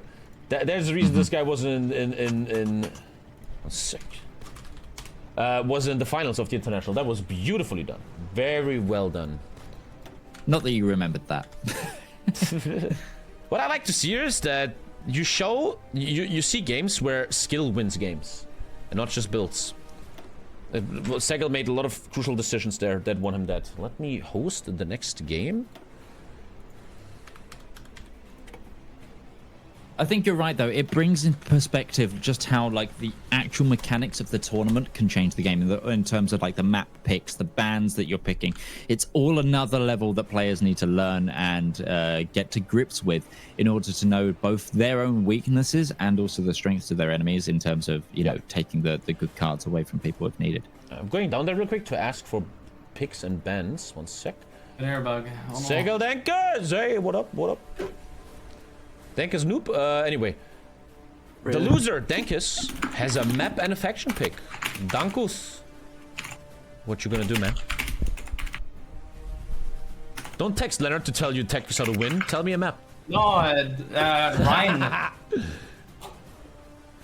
You have a map choice, Dankus. Yeah, Ryan. Ryan. Okay, Ryan. Who predicted that? And faction pick also Dankers, I think, right? Yeah, Axis. Axis Dankers. There it is. That means allies for Segel.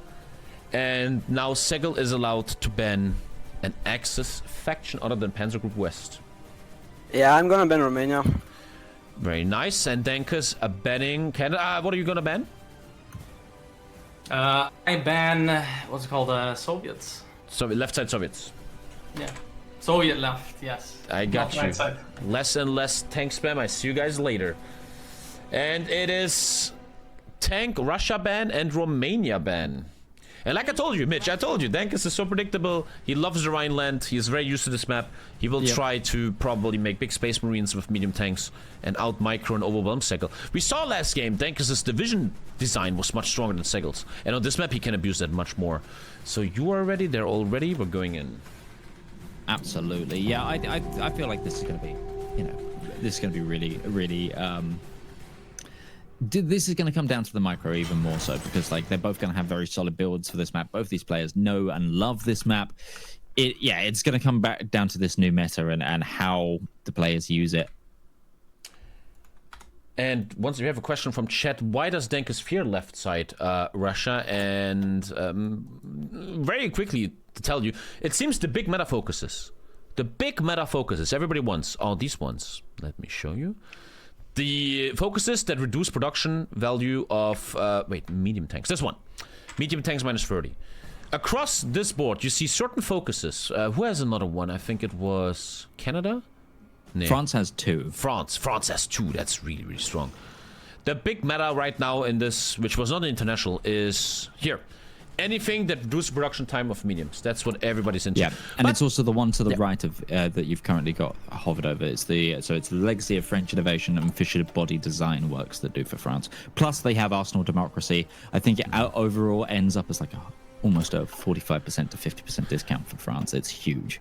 I often like to fantasize that I was playing this. What will I do to beat them? And I think what Segel did is so genius to pick Africa. Dankers' build is I have infinite mediums and have great divisions. But on Africa, you have a small scale, right? Even if Segel loses, I will probably choose Scandinavia to outplay Dankers.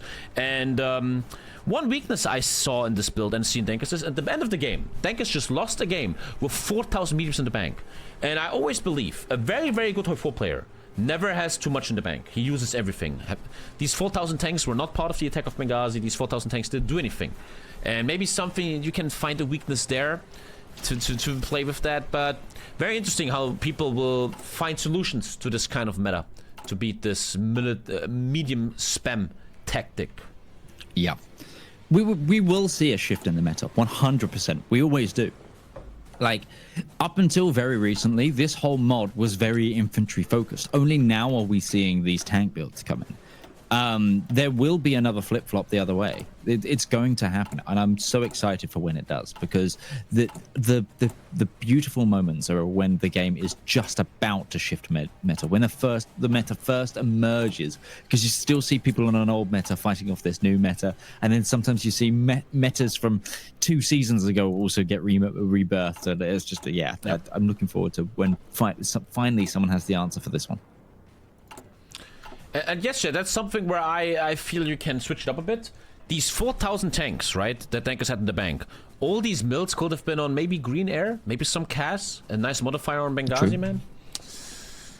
I'm loving it right now. Dark Ellis is currently like coaching Dankus his mistakes. We have a secret chat for the showdown, so people can get their like match times, etc., and we can keep an eye on, you know, normal organization stuff. Dark Ellis is just using it to message Dankus about everything you did wrong. Look at this chat. Absolute balls on this new player. You were too cautious. You could push much faster and Wadan. Look at them. They're literally Darth Vader and Palpatine. That's what I'm going to call them. The rule of two, the Sith, are in here. Leonard, he has a new friend. I'm sorry. You've been replaced. Thanks for having a pee break. Playing Hoy again. Dankus is bladder. Not the strongest of streamers, is he? In that regard. Yeah, Chad, that's something I always felt. If I would be a player in 1-on-1s, I will train my ass off to make sure I never, we call it floating, right? Floating any equipment. If this is something when I wanted to reach higher levels of F4, I thought a lot about, especially in these big games, right? Where I'm still by far the best, is you have to, a really, really good F4 player in normal games too. And I know a lot of you guys are normal people that play single player with your friends. This is something you can get much better at. You always have to click Y on your keyboard or Z for English people and check your production. If you have mills on something that you have 5,000 off, that's a huge mistake. Take it down, build something more efficient, get some air or something. That's a very big skill in Hoi 4, to not float equipment too much. I remember doing that a lot. I know a lot of people do that. Oh, look at me, I have 500,000 guns, but I have no air. Yeah. This is something that also applies to 1-on-1s, I think. Very important to think about Massively, that. Yeah. Yeah, making sure you're using all of your resources at the most efficient is the key to any sort of esport or 1v1 game. Like whether that goes for you're on top of your logistics here in commanders, whether you're like if you're floating manpower or fuel in like a regular RTS or whatever the development resources are there, if you're keeping on top of your cooldown timers and your mana in say something like Dota or League of Legends, like there's always these values that you need to be on top of and need to keep that like mental fortitude to keep an eye on.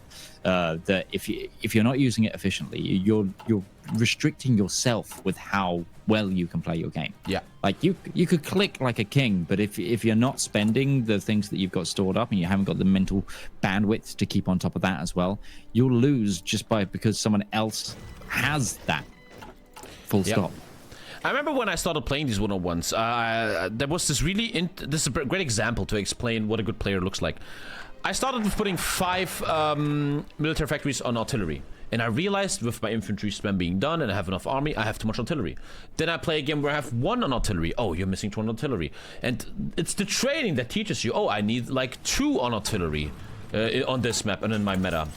And you start learning your build orders, as we call them in StarCraft, right? The build orders, and you know what to do. You see right here, they don't put 3 on artillery, they do 2, because they know. Look, both of them, because they know 2 is exactly enough. The one guy, I feel like 1 on anti-air. And if you're looking to get into this mod and get into playing this and joining it, over on the Discord that we run this mod through, and we also have, there's a bug report and there's a suggestion section.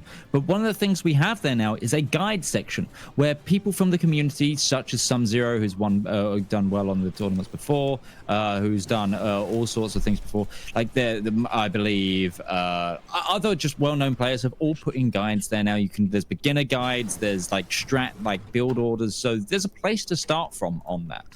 So yeah, head over and join the Discord. And also, this is going out to young people. The future of Hoi 4 esports is big.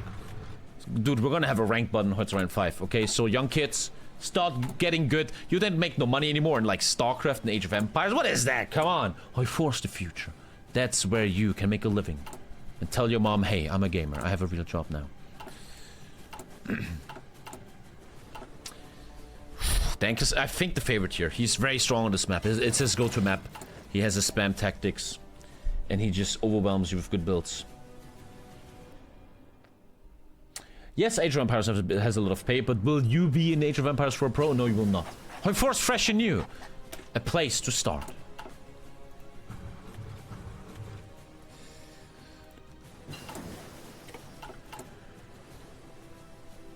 You're telling me I'm wasting all my time in college and I shall just play Hoi 4? Yeah, what? You're gonna get a degree, you're gonna have a lot of depth, and then you just have like a capitalistic job in a company with a boss that doesn't appreciate you and you're depressed all the time. No! Hoi 4 is the path. Dude, Pixel doesn't even stream anymore. You could even start... That's what I always felt. I always talked about this. You can be so big on Twitch if you win these tournaments. Right? A certain somebody, whose name I'm not going to say, got so many viewers, which I now regret a bit, for being very good at events. If you win these events, if you're strong in these events and have a stream on the side, you can literally live off Hoi 4. You can make a nice living. And to be fair, with on the Discord where we've got the matchmaking system, we have both a ranked and a casual matchmaking. You don't have to play ranked. You could legitimately just there's casual as well. There's also you can join for the 2v2s as well. There's queues for that. You could legitimately get games at any moment. Like, you could try to get games at any time. You could use it for your streams. You could do practice runs. You could do all sorts. It's viable. I know of other content creators that are like, there's one guy that I've been talking to who's been playing in various the leagues. He's like, his whole YouTube channel is completely. I'm gonna give him a small shout out here because he's just loving it. It's a guy called Gollum. All his content is like essentially this mod and.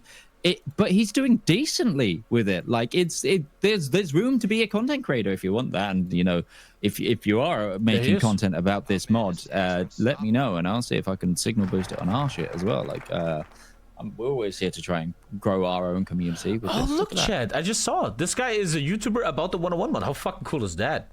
Yeah, that's nice. Send him, give him some love, guys.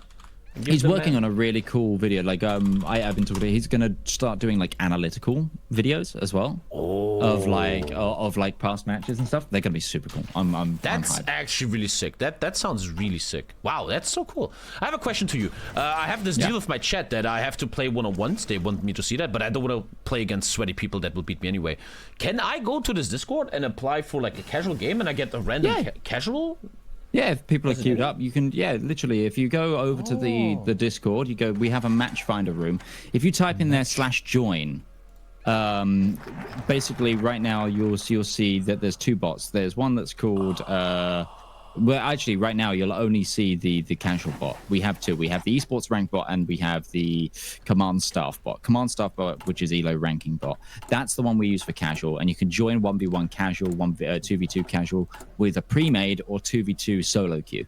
Like, you can just join that in there. That's also how we do the ranked system. You just /join, but you go through the ranked bot instead. You guys are so professional. Jeez. Yeah, and I'm gonna play my games there, 100%. Yeah, do it. Yeah, absolutely, it's good. And also, like we have it so there's an unlimited amount of voice rooms on the Discord as well. If you go, there's a section where it says join to create. It will create you a voice room that is only open while you're in there. Wow. So like I didn't even know this stuff was possible. Hell yeah, so we've put cool. thought in. It's like it's a place to come and game. So just. Problem is, guys. My chat will all do /join when I join. Oh yeah, you'll get Q snipes out the wazoo. Absolutely. That's really cool. I'm going to do that, chat. That's so cool. You guys should join. I always imagine I'm 20 again. I have no money. I'm broke. I join the stuff, chat. Make a nice buck. You know. Join the Discord, boys. As we're going back to the game, Dankus on the Axis, Segel on the allies. If Dankus loses, he's in big trouble, for he lost all his work of the weekend. Flame tanks coming up for Dankus, and pretty basic stuff coming out for Segel. Segel looks not so metaistic. Segel does not look like the other free players we saw today, who just, this is the meta build, this is what I do. He does different stuff. For example, the support weapons too. Not the best thing to have, 5% defense. Yeah, we're seeing a lot of Commonwealth 8th army here from Segel. And like, the way I describe this tree out of all of the trees that we have, it is the most middle tree. It's a flexible pick. It gives you navy, it gives you air, and it gives you strong infantry. So it's one of those things of like, yeah, you're well supported, but it's like a jack of all trades build. You do everything, but you don't necessarily do everything well.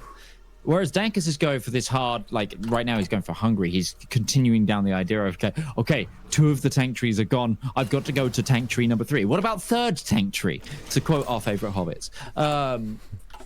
You know, he's going for that meta, whereas Segel's kind of just not relying on the focus tree as much, if that makes sense. He's got his build that he does, and he's got this thing, but he's trying to, you know, make sure that all the avenues are kind of covered, just so he's got a little bit of something to play with. and let's see how that works out for him. What I'm feeling about Segel right now and love so much, Dankus is once again his biggest weakness. Predictable. He's doing a medium tank spam build. What Segel is doing is what I will actually do. He doesn't counter by just doing the same. He's doing an anti-tank infantry build. He just did piercing and that stopped it. And he's going for a tank hunter build. He has a tank hunter bonus. He builds anti-tank faster. He has 100% more piercing. Speed 3, Tommy. Speed 3. Yeah, thank you. And he is not building tanks. He's trying to stop this infantry. I often seen this not work. The tanks are often too overwhelmingly strong. You can have an anti-tank gun, but if there's infinite tanks, they just still walk over you. But I like Segel a lot here. I'm really, really happy with how he plays. He says, no, I will not play this meta that everyone is doing.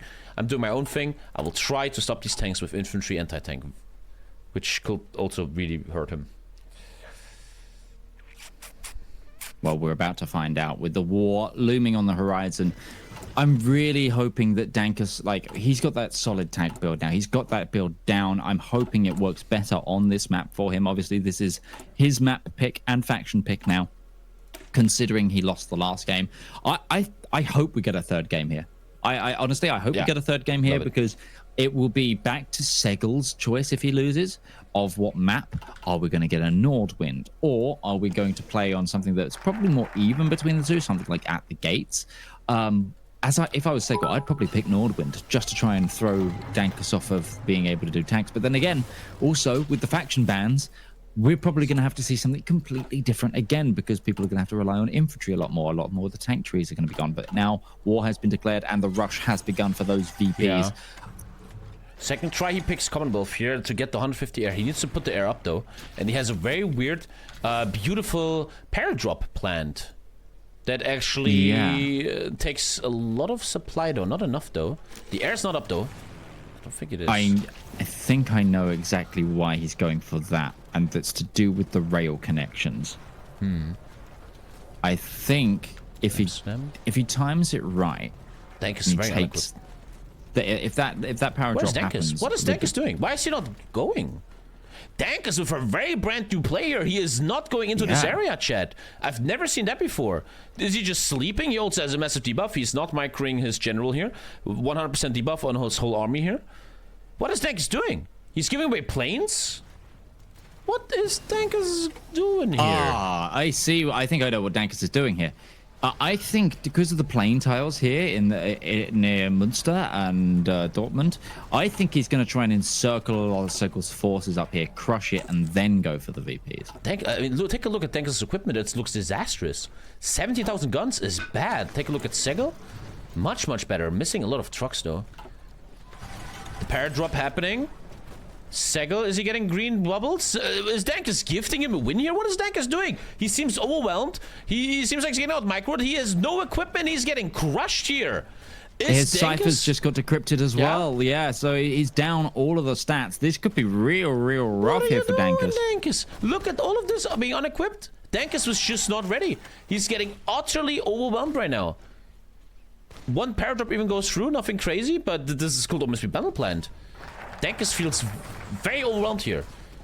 He's a veteran of esports. He plays so many esports events, but he looks very nervous here. Looks unprepared. And as Tommy always likes to say, predictable and not even as good as people like to think he is. But let's see if he can go back from this. But this looks very awkward, what Dankus is showing here. And the green bubbles are massing more breakthroughs. This is he needs one more tile to encircle all of this. With the railway, if he takes this railway, it's over. Dankus is not even countering. There's no counter clicks. Dankus must be sitting at home thinking, oh, my entire infantry's out of equipment. This is a very amateurish mistake here. He has no infantry. 16k guns missing. Encircled. Yeah, huge encirclement as well. That's, what, 11 divisions in there? I mean, 11 divisions in there. Dankus is going back to the ladder. Dankus is going back to the meat grinder right here. If Segel wins this is a straight win for Segel, and Segel's through to the playoffs. Imagine betting on Dankus, your boys. This is not good. Don't gamble, kids. And I mean, this encirclement doesn't even cost too much because they have no equipment anyway. These guys just throw stones. This looks... I used a word here some minutes ago called build order. And I feel like Dankus just had no build order. His build order was not good. And he finds himself in this bad situation. He's overwhelmed, no research. And Dank is crumbling under the pressure here. I wonder what the interviewer is going to say. He just got annihilated. He looked like he doesn't belong here. Against Segel here tonight. Completely crushed. That means a very early World of Warcraft stream. Thank you, Kyle. Damn, I'm very, very surprised. Dankus is a veteran. He should know that the 16k guns are missing there. Wow, GG. That's it. Dankus is going back into the player pool. We're seeing Segel move forward. Smokes. So one of the things here I think is what Dankus has displayed is there was a meta going around with these things called Ghost Division, which is essentially you poop out loads of divisions that have no troops, basically no equipment in them to just fill the line, fill the gap, so you can focus on producing some really, really strong tank divisions and have them only equipped. However, I think it's just really fumbled here. I'd love to, go interview the players. GG. 50% of chat lost a lot of channel points here, boys. Segel wins. Let's go over and interview these people. As Joe Rogan likes to do it, we're gonna first talk to the guy that got recently knocked out and doesn't know where he is. Dankus, what the fuck did you just do? I got infrushed. You were missing, like, your infantry was no equipment, 16,000 guns missing. Do you feel like you were just not prepared? Your build order wasn't in place? What do you think went wrong here? No, this is what you do usually. You do empty inf that has 85 org, and then the infantry with its org on top with a tank holding on the tile gives you enough time until you have enough tanks. Like, that is the idea behind it. It works 99% of the time. You were not supposed to push like I did though. I went for Frankfurt really early. And that is greedy because that you have 10 tiles to hold in your homeland if you don't push, and I had to hold 14. So I had worse tanks and I had less divisions per tile, which just led to me getting broken. The 1% incident. How does it feel to be part of 1%, Segel? Yeah, I'm very happy. Like, shout out to Hoi 5 community and Alexander the Grape. I got a lot of help for these games. Like, I didn't do all of these builds myself. Yeah, especially the Sonnenbloom game, that gave me a lot of confidence. And Dankus overestimated himself here at Frankfurt a bit, I felt like. Yeah, of course. I mean, you gotta surprise, like, in a way I didn't think, for example, right, that you expected me to go for Frankfurt, because I never do, if I do this build versus Nimfrush. Yeah, exactly. We tested this before, that when Dankus just stays in his core territory, he can beat this pretty consistently. He got greedy here. I was able to abuse it, and yeah, I'm just very happy to have made it in the first week and not having to grind this much anymore. Congratulations, Segel. The vice winner of the International just did it through the playoffs and just also now Toads Ryan 5. That's very interesting. And Segel, the last words of the day belong to you. Yeah, GG. I hope on a good tournament. I don't know. That's it. So, yeah. How old are you? For mask? I'm 17. Okay. Because you might have to bring your parents to Stockholm. But hey, you're gonna do great. That was really nice. Congratulations to Segel, GG Dankus, and yeah, Midgeman. Thank you so much for this today. This was day 1. We do this every Sunday now, guys, where we look for 2 players to get to the playoffs, and then you can get your tickets for the big event. Mitch, I want to give you the stage. You probably have some stuff to plug. And final thing, just this is the website, guys, to get your tickets. Yeah, that was basically what I was going to plug. Remember, get your tickets over at hoyworlds.com. Tickets are now on sale. We'll be also releasing a small update for the mod in the next hour or so. And then the next qualifier bracket, which will be an open bracket, no pre-sign up needed, that will be opening in about an hour's time. So make sure you're over on the Discord if you want to be playing. It's going to be excellent. And Dankus has to go back into the pool of players. So Dankus needs more people to track. You know, like, he needs more people to play against, clearly. That's See you next week. Yeah. Yeah, Dankus, we will. I'm sure we will. And just now my baby comes in and wants to play. So, gentlemen, thank you so much for watching. We're not done here. We're gonna do some trash content now with World of Warcraft. Get the tickets. You can. Would be really actually nice to meet you guys in Stockholm. I really mean this. It would be really, really fun. And we do this every Sunday now from 4 p.m. to 7 p.m. on this channel. Shout out to Mitch. Thank you so much for your expert casting. And that was the first official stream for the World Champions, who will go to Stockholm in May to fight for $20,000.